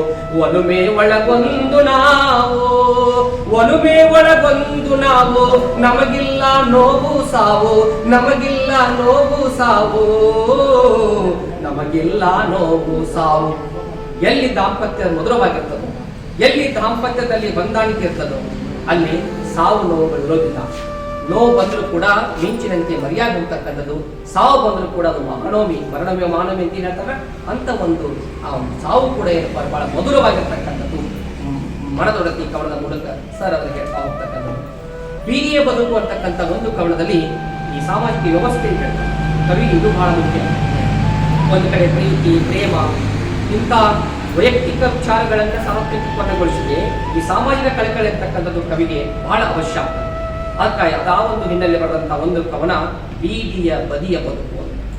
ಹೇಗಿರ್ತದೆ ನೋಡ್ರಿ ಅವ್ರ ಬದುಕು. ಮರದಡಿಯ ನೆರಳಲ್ಲಿ ಕಲ್ಲು ಹಾಸಿನ ಮೇಲೆ, ಮರದಡಿಯ ನೆರಳಲ್ಲಿ ಕಲ್ಲು ಹಾಸಿನ ಮೇಲೆ ಚಿಕ್ಕ ಪುಸ್ತಕವ ಪುಟ ತಿರುಗುತ್ತಾ, ತೋಚಿದ್ದು ಗೀಚುತ್ತ ಶಾಲೆಯ ಕನಸ ಕಂಡ ಎಳೆಯರು. ಹೆಸರಿಲ್ಲದ ಆಟ ಆಡುತ್ತಾ, ಕಾರಣವಿಲ್ಲದೆ ನಗೆಯೇ ಬೀರುತ್ತಾ, ಇರೋದ್ರಲ್ಲೇ ಖುಷಿ ಪಡುವ ನೆಮ್ಮದಿಯ ನಿಜ ಅರ್ಥವನ್ನು ಬಲ್ಲ, ಗುಡಿಸಲಲ್ಲೇ ಸ್ವರ್ಗ ಕಂಡ ಕಿನ್ನರರು. ಗುಡಿಸಲ ಇದ್ರೂ ಕೂಡ ಅದೇ ಅವರಿಗೆ ಅರಮನೆ, ಗಂಜಿ ಕುಡಿದ್ರು ಕೂಡ ಅದೇ ಅವರ ಮೃಷ್ಟಾನ್ನ ಭೋಜನ, ಬೀದಿಯಲ್ಲೇ ಅವರು ನಿದ್ರೆ ಮಾಡಿದ್ರು ಕೂಡ ಆನಂದವಾಗಿ ಏನಪ್ಪ ಅದನ್ನು ಅನುಭವಿಸ್ತಕ್ಕಂಥದ್ದು. ಕೋಟಿಗಟ್ಟಲೆ ಆಸ್ತಿ ಇದ್ರೂ ಕೂಡ ನಿದ್ದೆ ಹತ್ತಂಗಿಲ್ಲ. ಯಾಕಂದ್ರೆ 20 ಬೆಡ್ರೂಮ್ ಅದಾದ್ರು ಕೂಡ ಮಲ್ಕೊಳ್ಳೋದು ಒಂದ ರೂಮ್ನಾಗ, ಮಣಿತು ಓಡಾಡೋದ್ರೆ ರಾತ್ರಿ ಅಲ್ಲಿ ಮಲ್ಕೋಕ. ಹಾಗಾಗಿ ಬರೇ ತಿಜೋರಿ ಕಡೆ ನಮ್ಮ ಲಕ್ಷ್ಯ ಇರ್ತದ, ಹೆಂಡತಿ ಆಭರಣದ ಕಡೆ ನಮ್ಮ ಲಕ್ಷ್ಯ ಇರ್ತದ, ನಗರದ ಕಡೆ ನಮ್ಮ ಲಕ್ಷ್ಯ ಇರ್ತದ. ಹಾಗಾಗಿ ಈ ದುಡ್ಡು ಅಂತಕ್ಕಂಥದ್ದು ನೆನಪಿಟ್ರೆ ಏನೆಲ್ಲ ಅಂತ ಅಂದುಕೊಂಡಂತ ಮನುಷ್ಯನಿಗೆ ಉತ್ತರ ಈ ಪದ್ಯನೇ ಇರ್ತದೆ. ದುಡ್ಡಿನಿಂದ ಹಣದಿಂದ ಹಾಸಿಗೆಯನ್ನು ಕೊಂಡುಕೊಳ್ಬಹುದು, ನಿದ್ರೆಯನ್ನಲ್ಲ. ಹಣದಿಂದ ಔಷಧಿಯನ್ನು ಕೊಂಡುಕೊಳ್ಳಬಹುದು, ಆರೋಗ್ಯವನ್ನಲ್ಲ. ಹಣದಿಂದ ರಕ್ತವನ್ನು ಕೊಂಡುಕೊಳ್ಳಬಹುದು, ರಕ್ತ ಸಂಬಂಧಗಳನ್ನಲ್ಲ. ದುಡ್ಡು ಅಂತಿದ್ರೆ ದುನಿಯಾ ಅಂತ ತಿಳ್ಕೊಂಡಂಥವ್ರಿಗೆ ಉತ್ತರವಾಗ್ತಕ್ಕಂಥದ್ದು ನಾವು ಬಡತನದಲ್ಲಿಯೇ ಏನೆಲ್ಲವನ್ನು ಪಡ್ಕೊಳ್ಳಿಕ್ಕೆ ಸಾಧ್ಯತೆ ಇದೆ ಅಂತಕ್ಕಂಥದ್ದು. ಬಹುಶಃ ಒಂದು ದೃಷ್ಟಾಂತ ನೆನಪಾಗ್ತದೆ ಸಂದರ್ಭ ಹೇಳಬೇಕನ್ಸುತ್ತೆ. ಒಬ್ಬ ರಾಜ ಅದು ಅಂದ್ಕೊಂಡ್ಬಿಟ್ಟಿದ್ದ, ಮಲ್ಕೊಳ್ಳಿಕ್ಕೆ ಇಂಥದ್ದು ಎತ್ತರವಾದಂಥ ಒಂದು ಹಾಸಿಗೆ ಬೇಕು, ಊಟ ಮಾಡಲಿಕ್ಕೆ ಬೆಳ್ಳಿಯ ಬಂಗಾರದ ತಾಟಗಳು ಬೇಕು, ನೀರು ಕುಡಿಲಿಕ್ಕೆ ಬೆಳ್ಳಿಯ ಲೋಟಗಳೇ ಬೇಕು, ಇದೇ ಜೀವನ ಅಂತ ಅಂದ್ಕೊಂಡಿದ್ದ. ಇಂಥ ಒಬ್ಬ ರಾಜ ಬೇಟೆ ಆಡ್ತಾ ಒಂದು ಸಾರಿ ಕಾಡಿಗೆ ಹೋದಂಥ ಸಂದರ್ಭದಲ್ಲಿ ಒಂದು ಗಿಡದ ಕೆಳಗಡೆ ಕೂತ್ಕೊಂಡ. ಅಲ್ಲೊಬ್ಬ ವ್ಯಕ್ತಿ ಕುರಿ ಕಾಯ್ತಾ ಹೊಂಟಿದ್ದ. ಅವ ಊಟಕ್ಕೆ ಅವನು ಒಂದು ಗಿಡದ ಕೆಳಗೆ ಕೂತ್ಕೊಂಡು ಬುತ್ತಿ ಬಿಚ್ಚುತ್ತಾ ಇದ್ದ. ರಾಜ ನೋಡಿದ, ಅಲ್ಲ ಹೆಂಗೆ ಊಟ ಮಾಡ್ತಾನೆ ಅವನು, ತಾಟಗಳಿಲ್ಲ, ಬಂಗಾರ ತಾಟ ಬೇಕು, ಅದ್ಮೇಲೆ ನೀರು ಕೊಡಕ್ಕೆ ಹೆಂಡತಿ ಬೇಕು ಅಥವಾ ಸೇವಕಿಯರು ಬೇಕು, ಹೆಂಗೆ ಊಟ ಮಾಡ್ತಾನೆ ನೋಡ್ಬೇಕಂತ ತಿಳ್ಕೊಂಡಾಗ ಅವನು ಗೊತ್ತ ಬುತ್ತಿ ಬಿಚ್ಚಿದ 2 ರೂಪಾಯಿ ಕೆಳಗೆ ಹಿಡ್ದ, ಪಲ್ಯ ಹಾಕೊಂಡು ಅದರ ಸೈಡ್ ಬಿಡ್ಕೋತ ತಿರ್ಕೋತ ಹೋದ. ರಾಜ ಅನಿಸ್ತದೆ, ಓಹೋ ನಿಮಗೂ ಊಟ ಮಾಡಬಹುದು, ಇದು ಒಂದು ಊಟ ಮಾಡಿ ಮೆಥನಾಲಜಿ ಅಂದ್ಕೊಂಡ. ಅದಾದ್ಮೇಲೆ ಹೌದು ಊಟ ಮಾಡಿದ ಬರಬರಿ ಆಯಿತು, ನೀರು ಹೆಂಗೆ ಕುಡಿತಾನೀಗ ನೋಡ್ಬೇಕು. ಆಮೇಲೆ ಅವೆಲ್ಲ ಊಟ ಮುಗಿಸಿ ಏನಪ್ಪ ಅಲ್ಲಿ ಹರಿತಕ್ಕಂಥ ನದಿ ಒಳಗಡೆ ಈ ಕಡೆ ನೀರಿಗೆ ಮಾಡಿ ನೀವು ತೊಗೊಂಡು ಏನಪ್ಪ ಬಹುಶಃ ನೀರು ಕುಡ್ದ. ಓಹೋ ಲೋಟ ಇಲ್ಲದೆ ಕೂಡ ನೀರು ಕುಡಿಯಕ್ಕೆ ಬರ್ತೈತಿ. ಕೊನೆಗೆ ಮಲ್ಕೊಳಕತ್ತ ಹಾಸಿಗೆಯಲ್ಲಿ ಹೆಂಗೆ ಮಲ್ಕೊಳಕ್ ಸಾಧ್ಯತೆ ಅಂತ ತಿಳ್ಕೊಂಡು ಎದಾಗ ಆ ಕಡೆ ಕಲ್ಲ ಮುಳುಗಳು ಸರಿಸ್ತಾ ಮಾಡಿ ಕೆಳಗೆ ತನ್ನ ಕೈಯನ್ನೇ ದಿಂಬಾಗಿ ಮಾಡ್ಕೊಂಡು ಇವನಿಗೆ ಚೆನ್ನಾಗಿ ಬರೋಬಾರ್ದು ದುಡಿಯಾಕೈತ. ಅವಾಗ ಅನಿಸ್ತು ಮಲ್ಕೋಬೇಕಂದ್ರೆ ಬಹಳ ಎತ್ತರವಾದಂಥ ಮೆತ್ತನೆ ಹಾಸಿಗೆನ ಅವಶ್ಯಕತೆ ಇಲ್ಲ, ಹಿಂಗೂ ಮಲ್ಕೊಳ್ಬಹುದು. ಹಾಗಾಗಿ ಈ ಶರೀರ ಹೆಂಗೆ ಹಿಡಿತು ಹಂಗೆ ಹೋಗ್ತೈತಿ. ಹೌದಲ್ಲ, ಹೆಂಟ್ಯಾಗ ಮಲ್ಕೊಂಡು ಇವಾಗ ನಿಂತೈತಿ ಹಾಸಿಗೆ ಮ್ಯಾಗ ಹತ್ತುವಲ್ವ. ಯಾಕಂದ್ರೆ ಇದಕ್ಕೆ ಹೆಂಗ್ಯಾಂಗ ನಾವು ಟ್ರೈನಿಂಗ್ ಕೊಡ್ತಾ ಹೋಗ್ತೀವಿ. ಹಾಗಂತಂದ್ರೆ ಬೀದಿಯ ಬದಿಯ ಬದುಕನ್ನು ನೋಡಿ ನಾವು ಜೀವನ ಮಾಡ್ತೀವಿ. ಅವರಿಗೆ ಎಷ್ಟು ಸಂಕಷ್ಟಗಳಿಗೆ ಸರ್ ಭಾಳ ದೀರ್ಘದ ಕವನ ಸುಮಾರು 2 ಪೇಜ್ ಇದೆ. ಆ ಒಂದು ಕವನದ ಮೂಲಕ ಬೀದಿಯ ಬದಿಯ ಬದುಕನ್ನು ನಮ್ಮ ಕಣ್ಣಲ್ಲಿ ನಡೀತಕ್ಕಂಥದ್ದು. ಇನ್ನು ಧರ್ಮ ದೇವರು ಸರ್ ಅವರು ಕಾಡಿದಂಥ ಪ್ರಶ್ನೆಗಳು ನಮಗೂ ಕಾಡಿದೆ.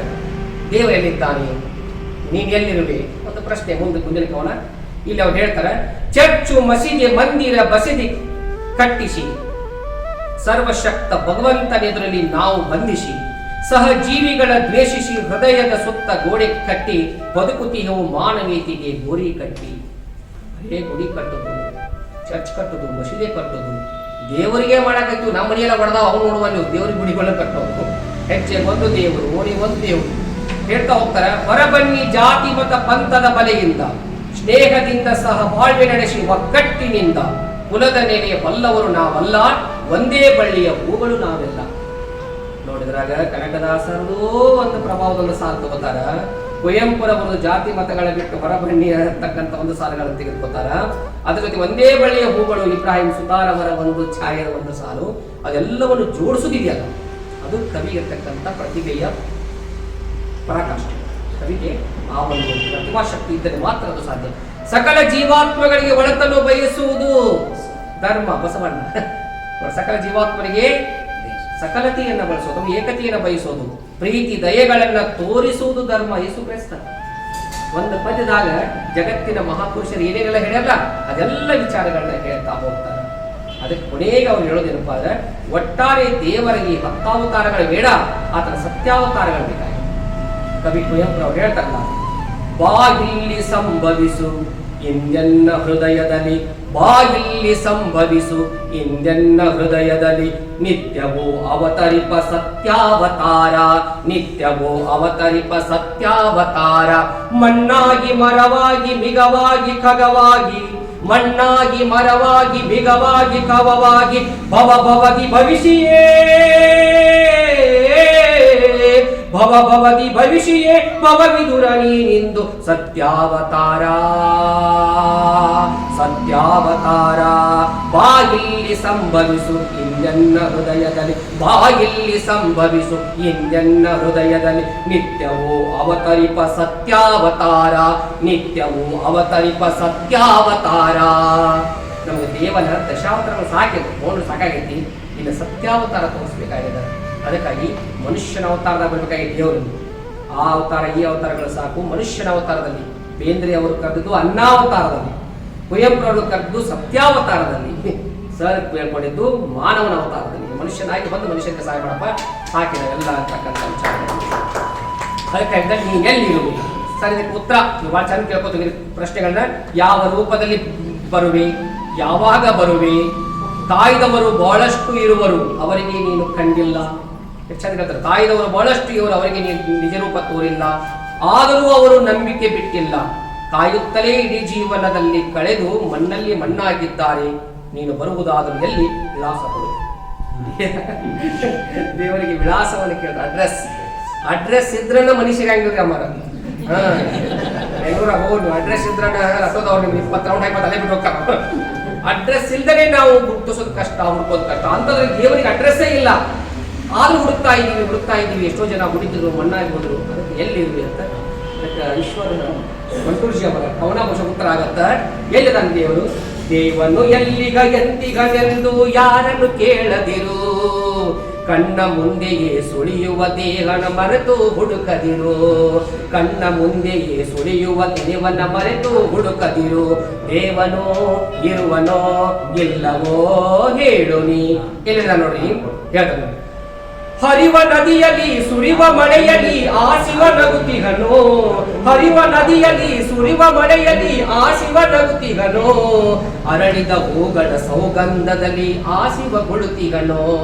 ದೇವನೋ ಇರುವನೋ ಇಲ್ಲವೋ ಹೇಳು ನೀ. ಅಳುವ ಕಂದನ ಚಂದುಟಿಯಲ್ಲಿ ದೇವರು ನಿಂತಿಹನೋ, ಅಳುವ ಕಂದನ ಚಂದುಟಿಯಲ್ಲಿ ದೇವರು ನಿಂತಿಹನೋ. ತರತರ ಗಿಡ ಮರ ಪಕ್ಷಿಗಳಲ್ಲಿ ತಾನೇ ನಿಂತಿಹನೋ, ದೇವನೋ ಇರುವನೋ ಇಲ್ಲವೋ ಹೇಳು ನೀ. ಈ ನಿಸರ್ಗದಲ್ಲೇ ನಾವು ದೇವರನ್ನು ಕಾಣ್ತಾ ಹೋಗೋದು.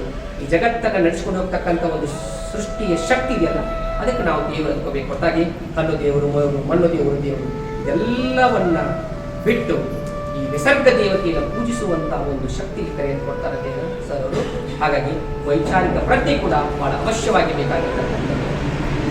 ಇದಾದ್ಮೇಲೆ ಒಂದು ರಸ್ತೆ ಬಗ್ಗೆ ಗಮನ ಬರ್ತಾರೆ ನೋಡಿ. ಸಾಮಾನ್ಯ ರಸ್ತೆ ನೋಡಿದಾಗ ಏನ್ ಅನಿಸ್ತು ಅಂತಕ್ಕಂಥದ್ದು, ನೇರ ವಕ್ರ ನಿನ್ನ ಆಕಾರ ಭಿನ್ನ ಭಿನ್ನ ಭಿನ್ನ, ನೇರ ವಕ್ರ ನಿನ್ನ ಆಕಾರ ಭಿನ್ನ ವಿಭಿನ್ನ, ಕಾಂಕ್ರೀಟು ಡಾಂಬರು ಬದಿಕೆಗೆ ಚಿನ್ನ, ನೂರಾರು ತಲೆಮಾರುಗಳ ತಲೆಗಳ ಕಂಡಿಗೆ ನೀನು, ನಿನ್ನೆಲೆಯ ಮೇಲ್ನಡೆದ ಕಾಲುಗಳ ಎನಿಸಿಗೆ ನೀನು, ಅಗಣಿತ ಅಪಘಾತಗಳಿಗೆ ಮೂಕ ಸಾಕ್ಷಿ ನೀನು, ಲೆಕ್ಕವಿಲ್ಲದಷ್ಟು ರಕ್ತಪಾತಗಳ ಕಂಡಿರುವೆ ನೀನು, ಲೆಕ್ಕವಿಲ್ಲದಷ್ಟು ರಕ್ತಪಾತಗಳ ಕಂಡಿರುವೆ ನೀನು, ನಿನ್ನೆಲೆಯ ಮೇಲೆ ಸಾವಿನ ಕುಣಿತ, ಮಳೆಯಲ್ಲಿ ಮಾಯವಾಯಿತು ರಕ್ತದ ರಕುತ, ಮಳೆಯಲ್ಲಿ ಮಾಯವಾಯಿತು ಮೆತ್ತಿದ ರಕುತ. ರಸ್ತೆ ನಾವು ನೋಡ್ತೀವಿ, ರಸ್ತೆ ಅವರು ನೋಡ್ತಾರೆ ನೋಡಿ ಹ್ಯಾಂಗೈತೆ, ಅವ್ರಿಗೆ ಹ್ಯಾಂಗ ಹುಡುಕು ನಮ್ಗೆ ಯಾಕೆ ಬರಲಿಲ್ಲ ಅಂದ್ರೆ ನೋಡುವ ದೃಷ್ಟಿಕೋನ ಕವಿಭಾವದಿಂದ ನಾವು ನೋಡಿಲ್ಲ ಅಂತ ಅರ್ಥ. ಸೂರ್ಯೋದಯವನ್ನ ದಿನ ಎಲ್ಲರೂ ನೋಡ್ತಾರೆ, ಆದ್ರೆ ಬೇಂದ್ರೆಗೆ ಬೆಳಗುವಂತಕ್ಕಂಥ ಒಂದು ಕವನ ನೋಡ್ಬೇಕಂದ್ರೆ ಕುವೆಂಪುರವರಿಗೆ ಸೂರ್ಯೋದಯ ಚಂದ್ರೋದಯ ದೇವರದಯ ಕಾಣಿರುವಂತಕ್ಕಂಥ ಸಾಲುಗಳು ಬರಬೇಕಂದ್ರೆ ನಾವು ದಿವಸ ನೋಡ್ತೀವ ಅಂತ ಪ್ರತಿಮೆ ಯಾಕೆ ಕೊಟ್ಟಿಲ್ಲ ಅಂದ್ರೆ ಕವಿಭಾವದಿಂದ ನೋಡ್ಬೇಕು. ಆ ಒಂದು ನೋಡುವ ನೋಟದಲ್ಲಿ, ಆ ಒಂದು ನೋಡುವ ಘಟನೆ ಅದು ಕಾವ್ಯತ್ವ ಶಕ್ತಿಯನ್ನು ಪಡ್ಕೊಳ್ಳೋ ದೃಷ್ಟಿಯಿಂದ ನಾವು ನೋಡಿದಾಗ ಅದು ಕವಿತೆಯ ಸಾಲುಗಳಾಗ್ತದೆ. ಸಾಮಾನ್ಯ ಒಂದು ರಸ್ತೆ ಇಟ್ಕೊಂಡು ನೇರ ರಸ್ತೆಗಳು, ವಕ್ರ ರಸ್ತೆಗಳು, ಅಡ್ಡ ರಸ್ತೆಗಳು, ಇವುಗಳಿಗೆ ಡಾಂಬರ್ ಹಾಕಿದ ರಸ್ತೆಗಳು, ಕಾಂಕ್ರೀಟ್ ಹಾಕಿದ ರಸ್ತೆಗಳು, ಕಲ್ಲು ಹಾಕಿದ ರಸ್ತೆಗಳು, ಯಾವುದೇ ರಸ್ತೆಗಳಿದ್ರು ಅದು ಎಷ್ಟೋ ಜನರು ನಡೆಯಾಕತ್ಯಾರ, ಅಲ್ಲಿ ಸಾವಿರಾರು ಅಪಘಾತಗಳಾದಂತಹ ಉದಾಹರಣೆಗಳಿದಾವ. ಆದ್ರೆ ರಸ್ತೆ ಎಂದು ಲೆಕ್ಕ ಬಿಟ್ಟಿಲ್ಲ, ಬರೋದು ಹೋಗೋದು ನಡ್ತಕ್ಕಂಥ ಒಂದು ಜೀವನ. ಇದಾದ್ಮೇಲೆ 3 ಕವನಗಳು, ಬುದ್ಧ, ಬಸವ, ಅಂಬೇಡ್ಕರ್, ಭೀಮಾ ಅಂತ ಹೆಸರು ಕೊಟ್ಟಿರ್ತಾವು 3 ಕವನಗಳು. ಈಗ ಗಾಂಧಿನೊಬ್ಬರು ತಿಳಿಸ್ಕೊಂಡ್ರೆ ಹೆಚ್ಚು 4 ಕವನಗಳು ನೋಡಿ. 5-6ನೇ ಶತಮಾನದಲ್ಲಿ ಆಗೋದಂತ ಬುದ್ಧ ಇವತ್ತಿಗೂ ಪ್ರಸ್ತುತ ಆಗ್ತಾರೆ. 800 ವರ್ಷಗಳ ಹಿಂದೆ ಆಗಿರುವಂತ ಬಸವಣ್ಣ ಇವತ್ತಿಗೂ ಪ್ರಸ್ತುತ ಆಗ್ತಾರೆ. ಇಂಥ ವಸ್ತುಗಳು ಮತ್ತೆ ಮತ್ತೆ ನಮ್ಮನ್ನ ಕಾಡ್ತಾವ್. ಯಾಕಂದ್ರೆ ಇವು ಮಾದರಿಗಳು ನಮಗೆಲ್ಲ. ಬುದ್ಧ, ಬಸವ 4 ಮಾದರಿಗಳು. 4 ಮಾದರಿಗಳನ್ನ ಹೇಳ್ಬೇಕು ಅನ್ಸುತ್ತೆ. 4 ಮಾದರಿಗಳು ಹೆಂಗದ, ಚಿಂದಿ ಬಟ್ಟೆಯನ್ನ ಹಾಕೊಂಡು ಹೊರದೇಶಕ್ಕೆ ಹೋಗಿ ಅಧ್ಯಯನ ಮಾಡಿಕೊಂಡು ಬರುವಾಗ ಕೋಟ ಹಾಕೊಂಡು ಬಂದ ಒಬ್ಬ ವ್ಯಕ್ತಿ ಅಂಬೇಡ್ಕರ್. ಅದು ಒಂದು ಶಿಸ್ತಿಗೆ ಉದಾಹರಣೆ. ಹೋಗುವಾಗ ಕೋಟ್ ಹಾಕೊಂಡು ಹೋಗಿ ಅಲ್ಲಿ ಅಧ್ಯಯನ ಮಾಡಿಕೊಂಡು ವಾಪಸ್ ಬಂದ ಮೇಲೆ ಈ ಕೋಟ್ ಅವಶ್ಯಕತೆ ಇಲ್ಲ, ಏಕವಸ್ತ್ರ ಸಾಕರಣೆ ತಿಳ್ಕೊಂಡು ಏಕವಸ್ತ್ರ ನಿಂತುಕೊಂಡ ಗಾಂಧಿ. ಇದು 2ನೇ ಮಾದರಿ, ಅದು ಸರಳತೆಗೆ ಸಂಕೇತ ನೋಡಿ.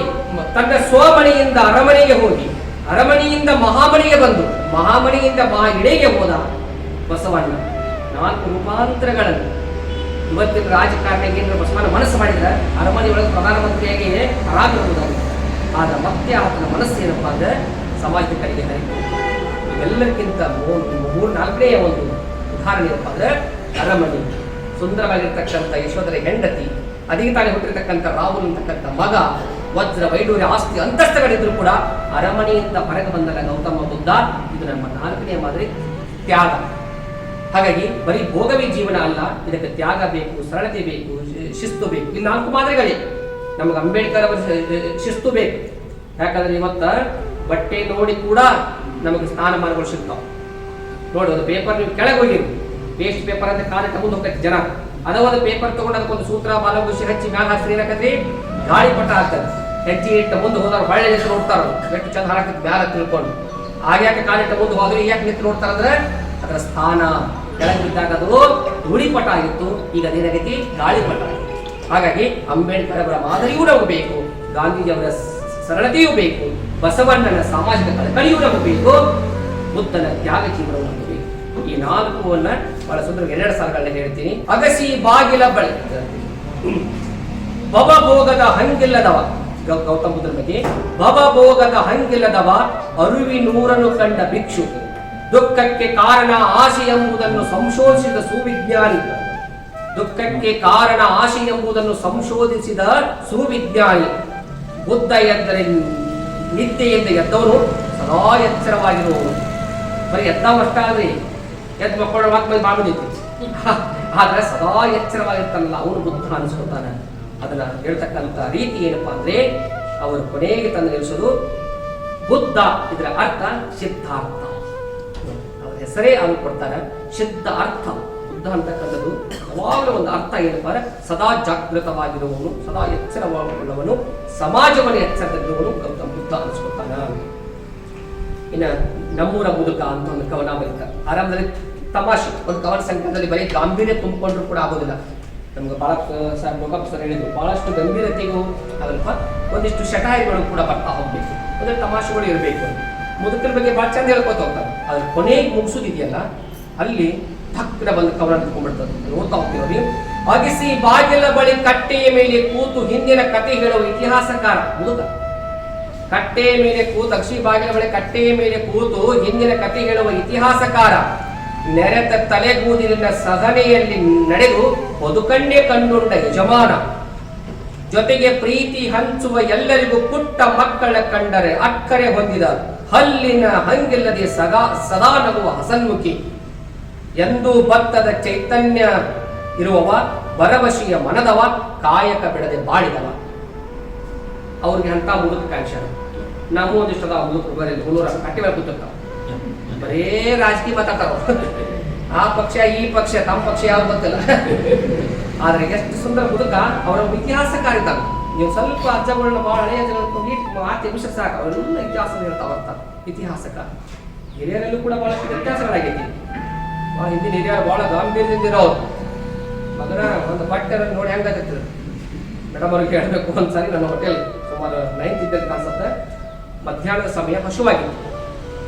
ಇಡ್ಲಿ ತಿನ್ಬೇಕಂತ ತಿಳ್ಕೊಂಡು ಸರ್ ಉಡುಪಿ ಹೋಟೆಲ್ ಐತೆ ಹಿಂದೆ ಹೋಟೆಲ್ಗೆ ಹೋಗ್ತಾ ಇದ್ದೆ. ಶಂಕರಪ್ಪ ಜೋತಾವಾರ ಟೋಪ ಹಾಕೊಂಡು ಒಂದು ಹಿಂಗೆ ಕೆಳಗಿರ್ಬೇಕಾದ್ರೆ ಈ ಹಂಗೆ ಹಿಂಗೆ ಹಿಡಿದು ಹಿಂಗೆ ಚಕ್ಕೊಂಡಿದ್ದು.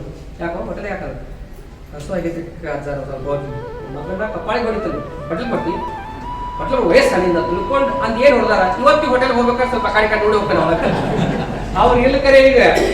ಆದ್ರೆ ಪ್ರತಿ ಹೆಚ್ಚಿನ ಹೋಟೆಲ್ದಾಗ ಹೆಜ್ಜೆ ಇಡ್ಬೇಕಾದ್ರೆ ಆ ಒಂದು ಘಟನೆ ನೆನಪು ಬರ್ತೈತಿ. ಇವತ್ತಿ ಕೂಡ ಭಯ ನನ್ನ ಒಳಗಡೆ ಕೂತದ. ಅದಕ್ಕೆ ಗುರುಗಳು ಹಿರಿಯರಂದ್ರೆ ಭಯ ಭಕ್ತಿ. ಭಯ ಎಲ್ಲಿತ್ತಲ್ಲಿ ಭಕ್ತಿ ಉತ್ಪತ್ತಿ ಆಕಿತ್ತು. ಇವತ್ತು ಹಿರಿಯರು ಅಂತ ನನಗೊಂದು ಚಾಯ ನಿಮ್ಮೊಂದು ಹೇಳಿ ನಾವು ಇರ್ತಾರೆ ಮಗು ನಡಿ ಯಾಕೆ ಹೊರ ಯಾಕೆ ಹೋಟೆಲ್ದಾಗ ತಿಳ್ಕೊಂಡು. ಹಾಗಾಗಿ ಈ ಹಿರಿತನದಂತೂ ಕೂಡ ಹೆಂಗೆ ವ್ಯತ್ಯಾಸ ಆಗ್ತಾ ಬಂದಿದೆ ಅವ್ರು ಹೇಳ್ತಾರೆ. ಅವ್ರು ಕೊನೆಗೆ ಹೇಳ್ತಾರೆ, ಕೊನೆ ಸಾಲ ಬಹಳ ಮುಖ್ಯ. ಬಾಗಿಹನು ಮಾಗಿಹನು ಅಲ್ಲ, ಮಾಗಿಹನು ಅದಕ್ಕೆ ಅವ ಬಾಗಿಹನು ಮಾಗಬೇಕಲ್ಲ. ಸುಮ್ಮನೆ ಮುನ್ಯಾಗ ಬಿದ್ದುಕೊಂಡು ಕೇಶನ್ ನಾನಿದ್ದಾಗ 8 ಮಂದಿನೂ ಮಾಡಿದೀನಿ 8 ಮಂದಿನೂ ಮಾಡಿದ್ರೆ ಹೇಳ್ತಾರೆ ಅಜ್ಜಗಳು ಬಾಳ್ದಾರ. ಅವ ಮೊಮ್ಮಗ ನೋಡು ನಾವು ಸಾಕಾಕೈತಿ. ಮೊದಲು ಮಾರಿ ಮೇಲೆ ಕೂತು ನೊಣ ಹೊಡ್ಕೊ, ಆಮೇಲೆ 8 ಮಂದಿ ಹೊಡೆಯಕೈತಾರ. ಹಳೆ ಅರ್ಥ ಹೇಳ್ತಿಲ್ಲ. ಬರೇ ತಿರುಗಿ ತಿರುಗಿ ತಿರುಗಿ ಮಾಡಿದ ಒಂದು 2 ಸಾಧನೆ ಹೇಳೋರು ಭಾಳ ಬಂತಾರೆ. ಆದ್ರೆ ಇಂಥ ಮುದುಕ, ನಮ್ಮೂರ ಮುಪ್ಪಾನ ಮುದುಕ ಹೆಂಗದ ಅನ್ನೋದನ್ನ ಕಟ್ಟಿ ಕೊಡುವುದಿಲ್ಲ. ಅದು ಒಬ್ಬ ಸಮರ್ಥಕರಿಗೆ ಮಾತ್ರ ಸಾಧ್ಯ ಅಂತಕ್ಕಂಥದ್ದು. ಇದಾದ್ಮೇಲೆ ಅಷ್ಟ ಕವನಗಳಿಗೆ ಸುಮಾರು 50 ಕವನಗಳನ್ನು ಒಳಗೊಂಡಂಥ ಪುಸ್ತಕ. ಇನ್ನು ಅನಿರೀಕ್ಷಿತ ಅತಿಥಿ ಕೊರೋನಾ, ನಾವೆಂದು ನಿರೀಕ್ಷೆ ಮಾಡಲಾರ್ದಂಥ ಈ ಕೊರೋನಾ, ಅದರಲ್ಲಿ ಕೂಡ 4 ಕವನ ಬಂದಿದೆ. ಬಟ್ ಮೈನಸ್ಗಳು ಲಿಸ್ಟ್ ಮಾಡಿವಿ ಸರ್, ಪಾಸಿಟಿವ್ ಲಿಸ್ಟ್ ಮಾಡ್ಯಾರ. ನಾವು ಕೊರೋನಾ ಬಂದ ಮೇಲೆ ಏನು ಕಳ್ಕೊಂಡಿವಿ ಅನ್ನೋದಕ್ಕಿಂತ ಏನು ಪಡ್ಕೊಂಡಿವಿ ಅನ್ನೋದು ಕೂಡ ಬಹಳ ಮುಖ್ಯ. ನಮಗೆ ತಾಯಿ ತಂದೆಗಳು ನೆನಪಾದ ಹೊರದೇಶದಾಗಿದ್ದಂಥ ಜನಗಳಿಗೆ ಬರೀ ಸಾಫ್ಟ್ವೇರ್ ಹಾರ್ಡ್ವೇರ್ ಅಂತಕ್ಕಂಥವ್ರಿಗೆ ಹೆತ್ತವರು ಹಳ್ಳಿಯಾಗ ಅದಾರೋದು ಗೊತ್ತಾದ್ರು, ವಾಪಸ್ ಹಳ್ಳಿಗೆ ಬಂದರು. ಭೂಮಿ ಅಂತಕ್ಕಂಥದ್ದೇ ಮುಖ್ಯ. ಬೆಳೀತಕ್ಕಂಥ ಆಹಾರ ಪದಾರ್ಥಗಳನ್ನು ಉಂಡು ಬದುಕಬೇಕೆ ಹೊರತಾಗಿ ಯಾವುದೇ ಕಂಪ್ಯೂಟರ್ ಸಾಫ್ಟ್ವೇರ್ ತಿಂದು ಬದುಕಕ್ಕಾಗಲ್ಲ ಅಂತಕ್ಕಂಥ ಸತ್ಯ ಗೊತ್ತಾಗಿದ್ದು ಕೊರೋನಾ ಸಂದರ್ಭದಲ್ಲಿ. ಅದರ ಜೊತೆಗೆ ಏನಪ್ಪಾ ಅಂದ್ರೆ ವೈದ್ಯರಂದ್ರೆ ಯಾರು, ಆರಕ್ಷಕರಂದ್ರೆ ಏನು, ಅವರ ಮಹತ್ವ ಅಂದ್ರೆ ಏನು. ಭಾಳ ಜನ ಹೇಳ್ತೀವಿ ನಾವು ಪೊಲೀಸರು ಹೇಳ್ರಿ, ಅವ್ರ ಸಿನಿಮಾ ಲಾಸ್ಟಕ್ಕೆ ಬರ್ತಾರೆ ಅಂತ ಬರೀ ಅದೊಂದು ನಮ್ಮ ಕರ್ನಾಟಕ. ಪೊಲೀಸರು ಅಂದ್ರೆ ಕಡಿಗೆ ಬರೋರು, ಲಂಚ ತಿನ್ನೋರು. ಆದರೆ ಪೊಲೀಸರು ಕೂಡ ತಮ್ಮ ಜೀವದ ಹಂಕನ್ನು ಬಿಟ್ಟು ಸಮಾಜಕ್ಕಾಗಿ ಯಾವ ರೀತಿ ಕಂಕಣ ಕಟ್ಟಿ ನಿಂತರು. ವೈದ್ಯರಾದವರು ಜೀವ ಉಳಿಸಲಿಕ್ಕೆ ತಮ್ಮ ಪ್ರಾಣಗಳನ್ನ ಲೆಕ್ಕಿಸದೆ ಹೆಂಗೆ ಹೋರಾಟ ಮಾಡಿದ್ರು. ಇದೆಲ್ಲ ಚಿತ್ರಗಳನ್ನ ಕೊಡ್ತಾ ಹೋಗಿ ಕೊನೆಗೆ ಹೇಳ್ತಾರೆ ಅವರು, ಪ್ರತಿ ಜೀವಕ್ಕೂ ಬದುಕುವ ಹಕ್ಕಿದೆ, ಜೀವಿಗಳ ಜೀವದ ಬೆಲೆ ತಿಳಿಸಿಕೊಟ್ಟಿದೆ, ಎಚ್ಚರಿಕೆ ಗಂಟೆ ಬಾರಿಸಿ ಹೋಗಿದೆ. ತಿಳ್ಕೊಬೇಕಂತ ಇನ್ನಾದ್ರೂ ಕೊರೋನಾ ಬಂದ ಮೇಲೆ ನಾವು ತಿಳ್ಕೋಬೇಕು ಸಂಬಂಧಗಳ ಬೆಲೆ ಎಷ್ಟೈತಿ ಅಂತ ತಿಳ್ಕೊಂಡು. ಎಷ್ಟೇ ದುಡ್ಡು ಆಸ್ತಿ ಅಂತಸ್ತಿನಿಂದ ನಾವೆಲ್ಲವನ್ನು ಗೆಲ್ತೀನಿ ಅಂತಕ್ಕಂಥ ಅವ್ರ ಹೆಣಗಳು ಸಹಿತ ಮನೆಗೆ ಬರಲಿಲ್ಲ. ಹಾಗಾಗಿ ಈ ಮನುಷ್ಯ ಜೀವಕ್ಕೆ ಅಥವಾ ಜೀವನಕ್ಕೆ ಎಂಥ ಬೆಲೆ ಇದೆ, ಸಂಬಂಧಗಳಿದ್ರೆ ಆ ಹೆಣ ಹೆಂಗೆ ಸಿಂಗಾರ ಆಗ್ತೈತಿ, ಕರೋನಾ ಸಂದರ್ಭದಲ್ಲಿ ಆ ಹೆಣ ಹೆಂಗ ಆಧಾರ ವಿರುದ್ಧ ಅನಾಥ ಆಗ್ಬೋದು ಅಂತಕ್ಕಂಥ ಬಹಳ ಸುಂದರವಾದಂಥ ದೀರ್ಘವಾದ ಕವನವನ್ನ ಅನಿರೀಕ್ಷಿತ ಅತಿಥಿ ಕೊರೋನಾ ಅಂತಕ್ಕಂಥ ಪದ್ಯದಲ್ಲಿ ನಮಗೆ ಹೇಳ್ತಾ ಹೋಗ್ತಕ್ಕಂಥದ್ದು. ಇನ್ನು ಮಗಳು ಹೇಳ ಮಾತು ಮುಗಿಸ್ತೀನಿ. ಮಗಳ ಬಗ್ಗೆ ಬಹುಶಃ ನಾವು 10 ಗಂಡು ಮಕ್ಕಳಿಗೆ ಹತ್ತು ಮಗಳು ಹುಟ್ಟಿದಾಗ ಆಗುವಷ್ಟು ಖುಷಿ ಬಹುಶಃ ಯಾವುದೂ ಆಗೋದಿಲ್ಲ. ಅವ್ರು ಚಪ್ಪಾಳೆ ಮಾತಂತೆ ಹೇಳಿದ್ದಾರೆ. ಯಾಕಂದ್ರೆ ನೋಡಿ, ನಮ್ಮ ಜನಪದ ಹೇಳ್ತಾರೆ, ಹೆಣ್ಣಿದ್ದ ಮನೆಗೆ ಕನ್ನಡಿಯಾತಕ್ಕ ಹೆಣ್ಣು ಸಣ್ಣವಳು ಒಳಗಿರಲು ನನ್ನ ಮಗಳು ಕನ್ನಡಿ ಹಂಗ ಬಳಿದವಳು. ಮನೆಯಾಗ ಹೆಣ್ಮಗಳಿಗೆ ಕನ್ನಡಿ ಬೇಕಾಗಿಲ್ಲ ಅಂತ ಅದು ಆಶ್ಚರ್ಯ ಹಂಗೆ ತಿಳ್ಕೊಂಡು, ಯಾಕೆ ಅಕೆ ಮೇಕಪ್ ಮಾಡ್ತಾಳೆ, ಅಕೆ ತಲೆ ಬಾಸ್ತಾಳ, ಅಪ್ಪಾಜಿ ಇದಕ್ಕೆ ಅಪ್ಪಾಜಿ ಇಲ್ಲಿ ವರ್ಷಗಳು ಅಕೆ ಹೇಳೋಕೆ ಕನ್ನಡಿ ಹಾಕಬೇಕು. ಕೂಸು ಕೂಸು ಅಂದ್ರೆ ಹೆಣ್ಮಗಳು ಕುನ್ನಿ, ನಾವೆಲ್ಲ ಕುನ್ನಿ, ಕೆಲವೊಂದು ಪದಗಳು ಸೌಕರ್ಯಾಗಿ ಅಲ್ಲಿ ಬಂದಿರ್ತಾವ ಇವತ್ತು. ಕುನ್ನಿ ಬ್ಯಾಡ, ಕೂಸು ಕೂಸು ಎದ್ದ ಮನೆಗೆ ಬೀಸಣಿಕೆ ಯಾತಕ್ಕ ಕೂಸು ಕಂದಯ್ಯ ಒಳ ಹೊರಗ ಆಡಿದರೆ ಬೀಸಣಿಕೆ ಗಾಳಿ ಸುರಿದಾವ. ಅದಕ್ಕೆ ಆ ಬೀಸಣಿಕೆ ಕಡೆ ಅವಶ್ಯಕತೆ ಇಲ್ಲ, ಮಗಳ ಗಾಳಿ ಬೀಸ್ತಾಳ, ಅವಳ ಕಡೆ ಓಡಾಡಿದ ಸಾಕು. ನನಗೂ ಕೂಡ ಮಗ ಹುಟ್ಟಿದಾಗ ಅನ್ಸಿತ್ತ, ಮಗಳು ಹುಟ್ಟಿದ ಭಾಳ ಖುಷಿ ಆಯ್ತು. ನೀವು ಕೇಳ್ಬೋದು ಅಂಗಿ ಚಡಿ ಹಾಕಿಬಿಟ್ರೆ ಮುಗಿದೋಗ್ತದೆ, ಏನಿಲ್ಲ ಅಲಂಕಾರ. ಆದ್ರೆ ಮಗಳಿಗೆ ಎಷ್ಟು ಅಲಂಕಾರ ಮಾಡಿದ್ರೆ ಕಡಿಮೆ. ಅವರ ಕಾಲದ ಗೆಜ್ಜೆ, ಆ ಗೆಜ್ಜೆ ನಾದ ಕೇಳೋದು ಒಂದು ಸೌಭಾಗ್ಯ. ಹಾಗೆ ಹಾಕ್ತಕ್ಕಂಥ ವೇಷಭೂಷಣಗಳು, ಕೇಶ ವಿನ್ಯಾಸಗಳು, ಆ ಮಗಳ ಕಣ್ಣೆದುರಿಗೆ ಬಂದ್ರೆ ಸಾಕು, ಹೊರಗೆ ನಮ್ಮ ಮಾನಸಿಕ ಒತ್ತಡಗಳೆಲ್ಲ ಮಾಯ ಆಗ್ತಕ್ಕಂಥ ಅದನ್ನೇ ಅವ್ರು ಹೇಳ್ತಾರೆ. ಚಂದ ಹೇಳ್ತಾರೆ ನೋಡೋರು ಅವರ ಮಗಳನ್ನು. ಒಡಲಲ್ಲಿ ಕಾವು ಕೊಟ್ಟಿದ್ದ ಕನಸು ಮಡದಿ ಮಡಿಲಲ್ಲಿ ಮಗಳಾಗಿ ನಗುತ್ತಿದೆ. ಒಡಲಲ್ಲಿ ಕಾವು ಕೊಟ್ಟಿದ್ದ ಕನಸು ಮಡದಿ ಮಡಿಲಲ್ಲಿ ಮಗಳಾಗಿ ನಗುತ್ತಿದೆ. ಸ್ವರ್ಗದ ಕಿನ್ನರಿ ಬಂದಳೀಗ ಕನಸೇ ಕನ್ನರಳಿ ಆಡುತ್ತಿದೆ ತೊಟ್ಟಿನಲ್ಲಿ. ಹಾಲ ಬಣ್ಣದ ಗೊಂಬೆ ನನ್ನ ಮುದ್ದು ಬಂಗಾರಿ, ಹಾಲ ಬಣ್ಣದ ಗೊಂಬೆ ನನ್ನ ಮುದ್ದು ಬಂಗಾರಿ, ಕಾಯಿಸಿ ಕಾಯಿಸಿ ಬಂದೇ ಬಿಟ್ಟಳು, ಖುಷಿಯ ಅಮೃತ ಜೊತೆಗೆ ತಂದಳು. ಖುಷಿ ಅಂತಕ್ಕಂಥದ್ದ ನನ್ನ ಮಗಳು ತೆಗೆದುಕೊಂಡು ಇಂಥ ಗುಣವನ್ನು ಮುಂದುವರೆದ ಒಂದು ಹಾಡಿನ ರೂಪದಲ್ಲಿ ಒಂದು ಗೇಯ ಗುಣವನ್ನು ಅಂತ ಹಾಡ್ತಾರೆ. ಹೇಳ್ತೀನಿ. ತಾಯಿ ಗುಣವು ಮತ್ತಷ್ಟು ಮಡದಿ ಮನವು ಇನ್ನಷ್ಟು, ತಾಯಿ ಗುಣವು ಮತ್ತಷ್ಟು ಮಡದಿ ಮನವು ಇನ್ನಷ್ಟು, ಪಕ್ವಗೊಂಡು ಮಗದಷ್ಟು ಮುಂದುವರೆದ ಭಾಗವಾಗಿ ಬಂದಳೀಗ ಮಗಳಾಗಿ, ಮುಂದುವರೆದ ಭಾಗವಾಗಿ ಬಂದಳೀಗ ಮಗಳಾಗಿ. ಜಗದ ಮುಗ್ಧತೆಯ ಪುಟ್ಟ ಮೊಗದಲ್ಲಿ ದೈವ ರೂಪ ಅವಳ ನಗುವಲಿ, ಜಗದ ಮುಗ್ಧತೆಯ ಪುಟ್ಟ ಮೊಗದಲ್ಲಿ ದೈವ ರೂಪವೇ ಅವಳ ನಗುವಲಿ. ಕಷ್ಟ ಕಳೆವ ಮನೆಯಲ್ಲ ಕುಮಿ, ಕಷ್ಟ ಕಳೆವ ಮನೆಯಲ್ಲ ಕುಮಿ, ನಮ್ಮ ಪಾಲಿನ ಭಾಗ್ಯವಾಗಿ ಬಂದಳೀಗ ಮಗಳಾಗಿ, ಬಂದಳೀಗ ಮಗಳಾಗಿ, ಬಂದಳೀಗ ಮಗಳಾಗಿ, ಬಂದಳೀಗ ಮಗಳಾಗಿ. ಕಂಡ ಕನಸಿನ ನಿಜ ರೂಪ ಇವಳ ಚೆಲುವು ಅಪರೂಪ, ಕಂಡ ಕನಸು ನಿಜ ರೂಪ ಇವಳ ಚೆಲುವು ಅಪರೂಪ. ಪುಟ್ಟ ವಿಶ್ವ ಸುಂದರಿ, ಪುಟ್ಟ ವಿಶ್ವ ಸುಂದರಿ, ನಿತ್ಯ ಸಂಭ್ರಮ ತಂದ ಬಂದಳೀಗ ಮಗಳಾಗಿ, ಬಂದಳೀಗ ಮಗಳಾಗಿ, ಬಂದಳೀಗ ಮಗಳಾಗಿ, ಬಂದಳೀಗ ಮಗಳಾಗಿ. ಅವರ ಮಗಳ ಬಗ್ಗೆ ಅವರ ಮನೆ, ಅವರ ಮನಸ್ಸುಗಳು ಹೇಗೆ ಆನಂದದಲ್ಲಿ ತೇಲಾಡಿತು ಅಂತಕ್ಕಂಥ ವಿಚಾರವನ್ನು ಬರೆದು, ಇದು ಕೇವಲ ಅವರ ಮಗಳು ಹುಟ್ಟಿದಾಗುವ ಸಂಭ್ರಮ ಅಲ್ಲ, ಇದು ಪ್ರತಿಯೊಬ್ಬ ಪುರುಷ ಹೆಣ್ಣು ಮಗುವನ್ನು ಪಡ್ಕೊಂಡಾಗ ಆ ಮನೆಯಲ್ಲಿ ಕಾಣಿಸ್ತಕ್ಕಂಥ ಸಂಭ್ರಮದ ವಾತಾವರಣ ಅನುಭವಿಸ್ಬೇಕು. ಅದು ಬಿಟ್ಟು ಭ್ರೂಣ ಹತ್ಯೆ ಮಾಡಿ, ಈ ಭ್ರೂಣ ಹತ್ಯೆ ಮಾಡೋದು, ಹೆಣ್ಣು ಮಕ್ಕಳೇ ಬೇಡ ಅವರಿಗೆ ಗಂಡು ಮಕ್ಕಳೇ ವಾರಸುದಾರ ಅಂತ ಆಗಲೇ ಹೇಳಿದ್ದಲ್ಲ, ಎಲ್ಲ ತಪ್ಪು ಕಲ್ಪನೆ. ಹೆಣ್ಣು ಗಂಡುಗಳಿಗೆ ನಾವು ಸಮ ಪ್ರಮಾಣದ ಸಮಬಾಳ್ವೆಯನ್ನು ಕಲ್ಪಿಸಿಕೊಟ್ಟಾಗ ಮಾತ್ರ ಒಂದು ಸುಂದರ ಸಮಾಜದ ರಚನೆ ಕಾಣಕ್ಕೆ ಸಾಧ್ಯ. ಒಂದು ವೇಳೆ ಗಂಡು ಒಂದು ಹೆಣ್ಣು ಹತ್ಯೆ ಬಿಟ್ಟರೆ ಸ್ತ್ರೀ ಭ್ರೂಣ ಹತ್ಯೆಗೆ ನಾವು ಮನಸ್ಸು ಮಾಡಿದ್ರೆ ಮುಂದೊಂದು ಕಾಲಕ್ಕೆ ಮತ್ತೆ ಮಹಾಭಾರತ ವಾಪಸ್ ಬರೋದ್ರಲ್ಲಿ ಯಾವುದೇ ಅಚ್ಚರಿ ಇಲ್ಲ. ತಾಯಿ ಬಗ್ಗೆ ಒಂದು ಅವರ ಕವನ, ಬಹುಶಃ ಯಾವುದೇ ಒಂದು ಕವನ ಸಕ್ಕಲ್ಲಿ ತೆಗೆದುಕೊಂಡು ತಾಯಿ ಬಗ್ಗೆ ಒಂದು ಕವನ ಇದ್ದೇ ಇರ್ತದೆ. ಯಾಕಂದ್ರೆ ಅದು ಸ್ಥಾಯಿ ಭಾವ. ತಾಯಿ ಒಂದು ದೊಡ್ಡ ಸ್ಥಾಯಿ. ಬಹುಶಃ ಅದಕ್ಕೆ ಸಮಾನವಾದಂತಹ ಜಗತ್ತಲ್ಲಿ ಯಾವ ಪದಗಳು ಕೂಡ ಇರೋಕ್ಕೆ ಸಾಧ್ಯ ಇಲ್ಲ. ಹೆರಿಗೆ ಬೇಣಿಯನ್ನು ತಾನುಂಡು ಎದೆ ಹಾಲಿನ ಅಮೃತ ಉಣಿಸಿದಳು, ಹೆರಿಗೆ ಬೇಣಿಯನ್ನು ತಾನುಂಡು ಎದೆ ಹಾಲಿನ ಅಮೃತ ಉಣಿಸಿದಳು, ಕೋಟಿ ನೋವುಗಳ ತಾ ಕಂಡು ಅಳುವ ತನ್ನ ಮಕ್ಕಳ ರಮಿಸಿದಳು. ನಿತ್ಯ ದುಡಿಯುವವಳು ದನಿವೆನ್ನದಿ, ತನ್ನನ್ನೇ ಮರೆಯುವವಳು ಎಲ್ಲರ ಖುಷಿಯಲ್ಲಿ, ಅರೆಹೊಟ್ಟೆ ಇರುವವಳು ಹಸಿವೆನ್ನದೆ, ಬದುಕನ್ನೇ ತೊರೆಯುವವಳು ತ್ಯಾಗದ.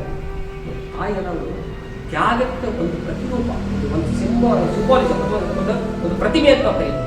ತಾಯಿ ಅಂದ್ರೇನೆ ತ್ಯಾಗ ಅಂತಕ್ಕಂಥ. ತಾನು ಅರೆಹೊಟ್ಟೆ ಉಂಡು ಮಕ್ಕಳ ಸಂಪೂರ್ಣ ಹೊಟ್ಟೆ ಉಂಡು. ತಾಯಿ ಸುಳ್ಳು ಹೇಳ್ತಾಳೆ.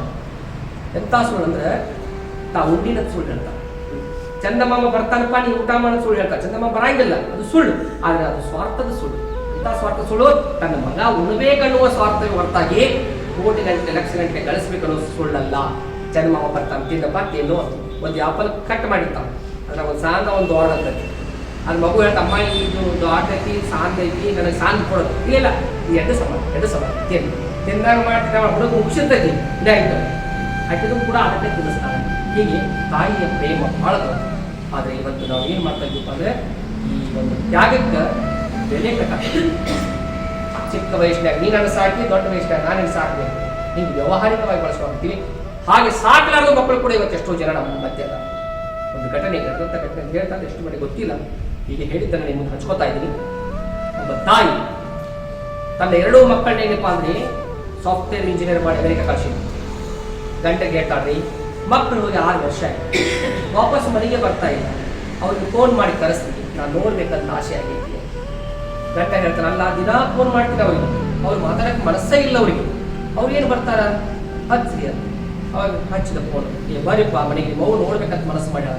ಅಪ್ಪಾಜಿ ಇಲ್ಲಿ ಭಾಳ ಕೆಲಸ ಇರ್ತಾವ, ಇದೇನು ಬಾ ಅಂದ ತಕ್ಷಣ ಬಾಜು ಮನೆಯಾಗ ಜೀವನ ಓಡಿ ಬರಕ್ಕೆ ಆಗಂಗಿಲ್ಲ, ನಮ್ಗೆ ಯಾವತ್ತು ಬಿಡು ಸಿಂತ ಅವತ್ತು ಬರ್ತೀವಿ, ನೀವು ಫೋನ್ ಸಾಕೊಂಡು ಇಡುವ.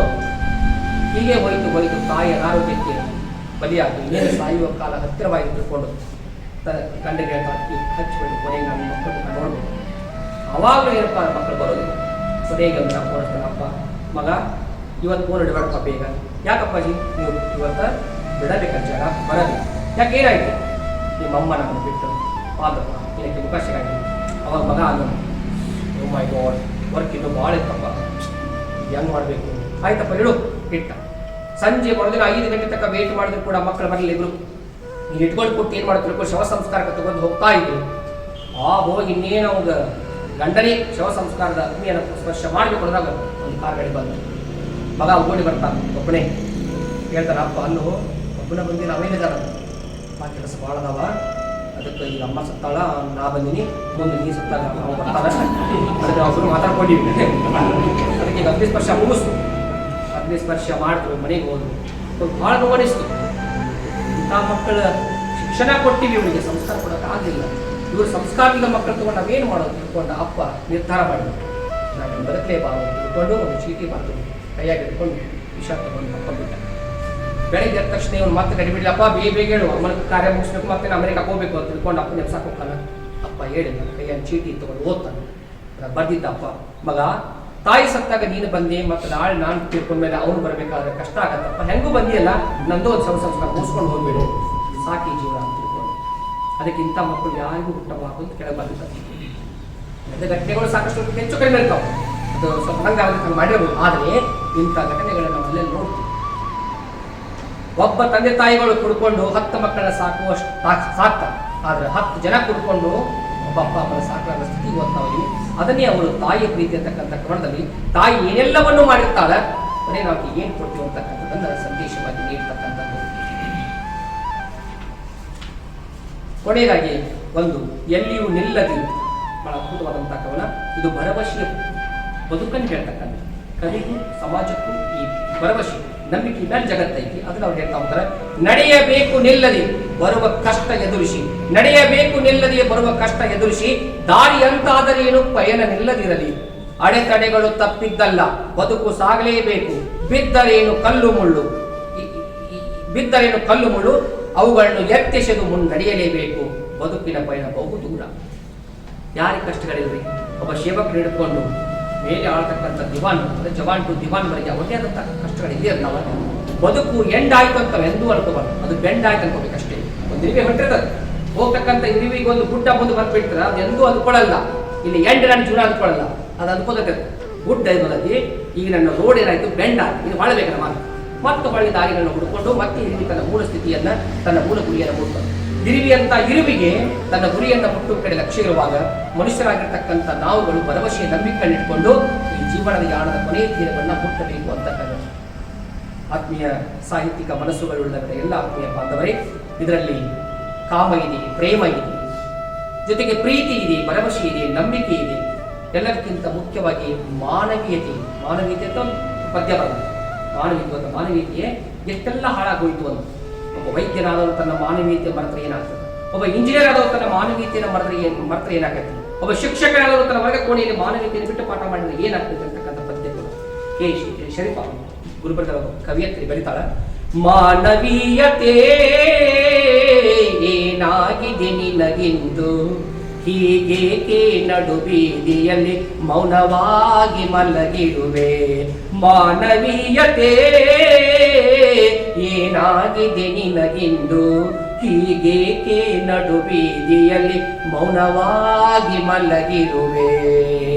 ಸತ್ಯಕ್ಕೆ ಜಯ ಎಂಬ ನಿನ್ನ ವಾಕ್ಯ ಏನಾಗಿತ್ತು ಎಂದು, ಈ ಸತ್ಯಕ್ಕೆ ಜಯ ಎಂಬ ನಿನ್ನ ವಾಕ್ಯ ಏನಾಗಿತ್ತು ಎಂದು, ನಿನ್ನ ಸಂಗಾತಿಗಳೆಲ್ಲ ಇಂದು ಯಾಕೆ ಪಕ್ಷಾಂತರ ಮಾಡಿದರು, ನಿನ್ನ ಸಂಗಾತಿಗಳೆಲ್ಲ ಇಂದು ಯಾಕೆ ಪಕ್ಷಾಂತರ ಮಾಡಿದರು.